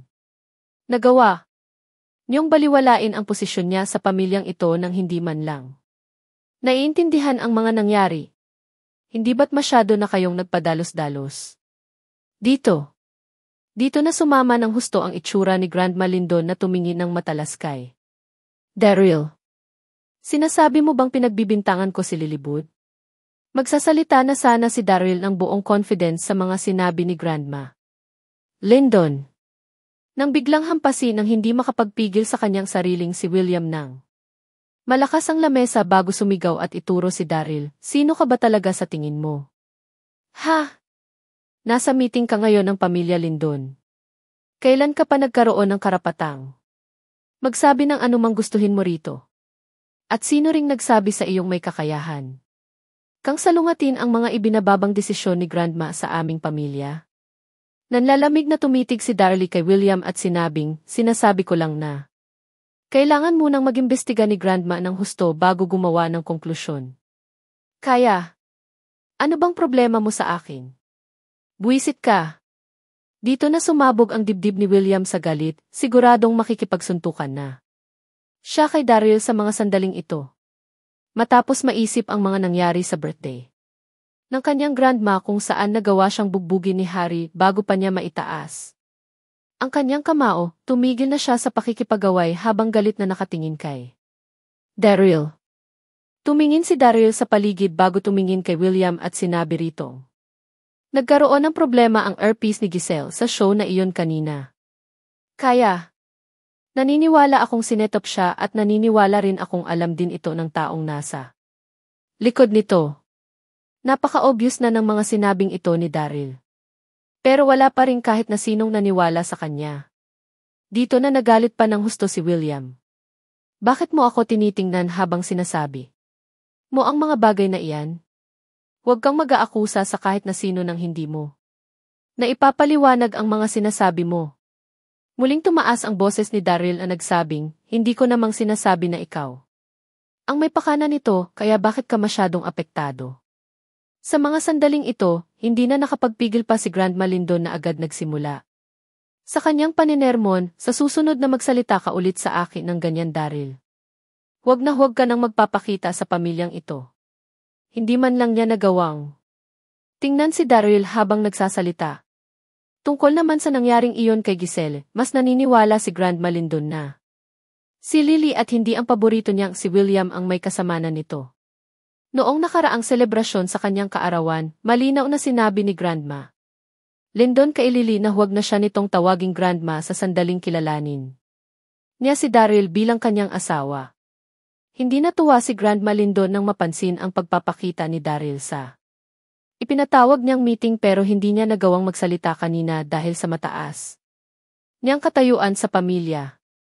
Pero hindi niya inaasahang aakusahan ng isang walang kwenta nilang manugang ang pinakapaborito niyang apo sa harapan ng kanilang pamilya. Nakaramdam din ng tuwa ang lahat matapos makita ang galit ni Grandma Lindon kay Daryl. Napakunot naman ang mga kilay ng tahimik na nakaupo sa isang tabing si Wentworth at sinabing, umupo ka nga Daryl. Itigil mo na ang mga kalokohan mo. Ninerbiyos din dito si Lily na nagsabing, "Huwag ka nang magsalita ng kung ano." Ano? Hindi naman nagsalita si Samantha, pero malinaw na makikita sa kanyang mukha ang gigil niya kay Daryl dahil sa ginawa nito ngayon sa meeting. Wala nang nagawang mabuti ang walang kwentang ito at sa halip ay nagawa pa niyang palalain ng husto ang lahat para sa kanila. Naging kalmado naman si Daryl sa kanyang kinatatayuan habang tinitingnan ang buong pamilya Lindon. Dito na nagsalita ng malalim si Grandma. Kung ganoon, ito na ang desisyon ko. Hindi na mangingialam kailanman si Lily sa kahit na anong tungkol sa ating kumpanya. Makakaalis na kayong lahat. Nang paalis na ang lahat, isang sexy na boses ang maririnig na papasok sa pintuan ng kanilang meeting room, sandali lang. Sa mga sandaling ito, isang napakagandang binibini ang naglakad papasok sa meeting room. Ito ay walang iba kundi si Giselle. Habang nakasuot ng isang simple at masikip na pang-itaas at isang maiksi at kulay itim na palda, mas nagmukhang sexy at kabigha-bighani ang itsura ni Giselle. Natahimik ang lahat matapos makita ang pagpasok ni Giselle. Nagulat silang lahat. Pero alam na rin nila kung bakit ito nagpunta rito. Siguradong maghahanap na ito ng masisisi sa kanila. Kasabay nito ang pagliwanag ng mga mata ng mga lalaking nasa loob ng meeting room. Hindi nakataka-taka kung bakit siya ang ginawang ambasador ng Platinum Corporation. Mukhang perpekto na ang itsura ni Giselle. Mayroon din siyang napakagandang katawan na walang kahit na anong kapintasan. Nasurpresa rito si Grandma Lindon at agad itong magalang na binati, "Maupo ka, Ginf. Lent." Siguradong magiging maganda ang future ni Giselle sa showbiz matapos maging isang artistang hawak ng Platinum Corporation. Kaya nagawa siyang irespeto maging ng namamahala sa pamilya Lindon na si Grandma Lindon. Matapos makita ang pagdating ni Giselle, nakaramdam ng bigat si Lily sa kanyang dibdib. Gusto niyang humingi ng tawad dahil hindi na niya maitatangi pa ang responsibilidad niya kay Giselle nang magkaroon ito ng problema habang nagpe-perform sa show pero hindi niya magawang ibuka ang kanyang bibig para gawin ito. Hindi umupo si Giselle na direktang naglakad papunta sa nakatatandang Lindon. Nakaupo lang sa isang tabi si Daryl habang nag-iisip kung bakit nito nagawang hindi umupo. Mabilis namang nagsalita si Grandma rito ng, "Naririto ka ba dahil sa hindi magandang nangyari sa nakaraang show, Gilliland? Humihingi kami ng tawad sa iyo. Dahil sa nangyaring ito, kaming mga Lindon ang may responsibilidad sa anumang hindi magandang mangyayari sa una mong show. Pero huwag kang mag-alala dahil magsasagawa kami ng malalim na investigasyon para malaman ang naging ugat nito dito na." Itinuro ng matanda si Lily at nagpatuloy sa kanyang pagsasalita at para maiwasan na natin ang anumang problema sa mga susunod mong show, tinanggal ko na si Lily sa anumang bagay na may kaugnayan sa iyo at sa aming partnership sa Platinum Corporation kaya masisiguro ko sa iyong hindi na ito maulit pa. Matapos itong marinig, nanginig ang kawawang si Lily na nakatayo sa isang tabi.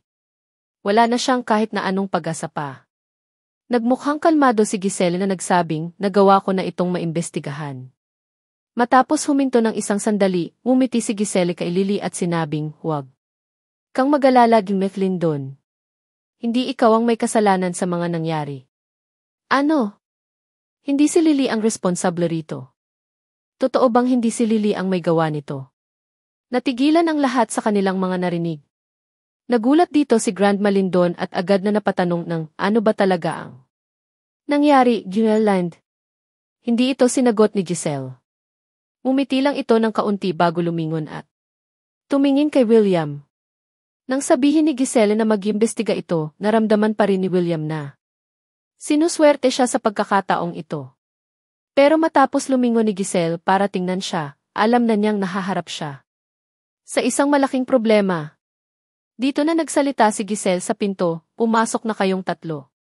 Dito na agad pumasok ng nakayuko sa meeting room ang dalawang mga staff sa backstage ng show. Agad na nakaramdam ng pagkahilo si William matapos makita ang tatlong tao na ito. Nagulat siya rito habang pinagmumukhang kalmado ang kanyang sarili sa harapan ng lahat. Dito na nagsalita si Giselle sa tatlo nang sabihin niyo na ang katotohanan. Matapos utusan ni Giselle, tumingin ng diretso ang isa sa tatlo at tumingin sa paligid ng meeting room. Tumingil ang kanyang paghananap nang makita niya si William at sinabing, "Siya iyon. Sinabihan kami ng William Lindon na itong gawin." Iyon. Dito na nagsalita ang isa pa sa tatlong staff matapos mapalunok ng malakas, "Opo. Binigyan niya kami ng malaking halaga para sirain ang earpiece na isusuot ni Ms. Lend. Sinabi niya ring bibigyan pa niya kami ng pabuya sa sandaling magawa namin." Ito. Hindi naman nagsalita ang natitira sa tatlong mga staff, pero walang tigil nitong itinango ang kanyang ulo habang nakatingin kay William. Ano? Si William ang may pakana ng lahat. Nagulat ang lahat nang marinig ang mga sinabi ng tatlong backstage staff ng show. Habang mukha namang nako-confuse ang mukha ni William sa mga sandaling ito. Dito na namula ang mukha ni William habang nagmumurang sinabi na, "Anong kalokohan?" Iyan. Pero agad niyang nilunok ang kanyang mga sinabi nang makita niya ang mukha ni Giselle.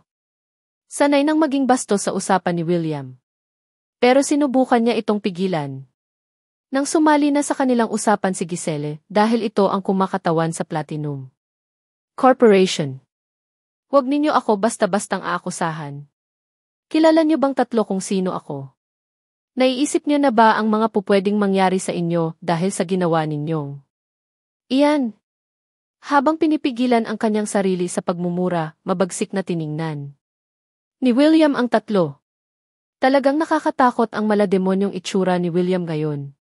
Sa mga sandairing iyon, naglakad palapit si Grandma Lindon sa tatlo at sinabing, "Isa itong seryosong bagay. Kaya dapat lang napag-isipan ninyong tatlo ang tungkol dito.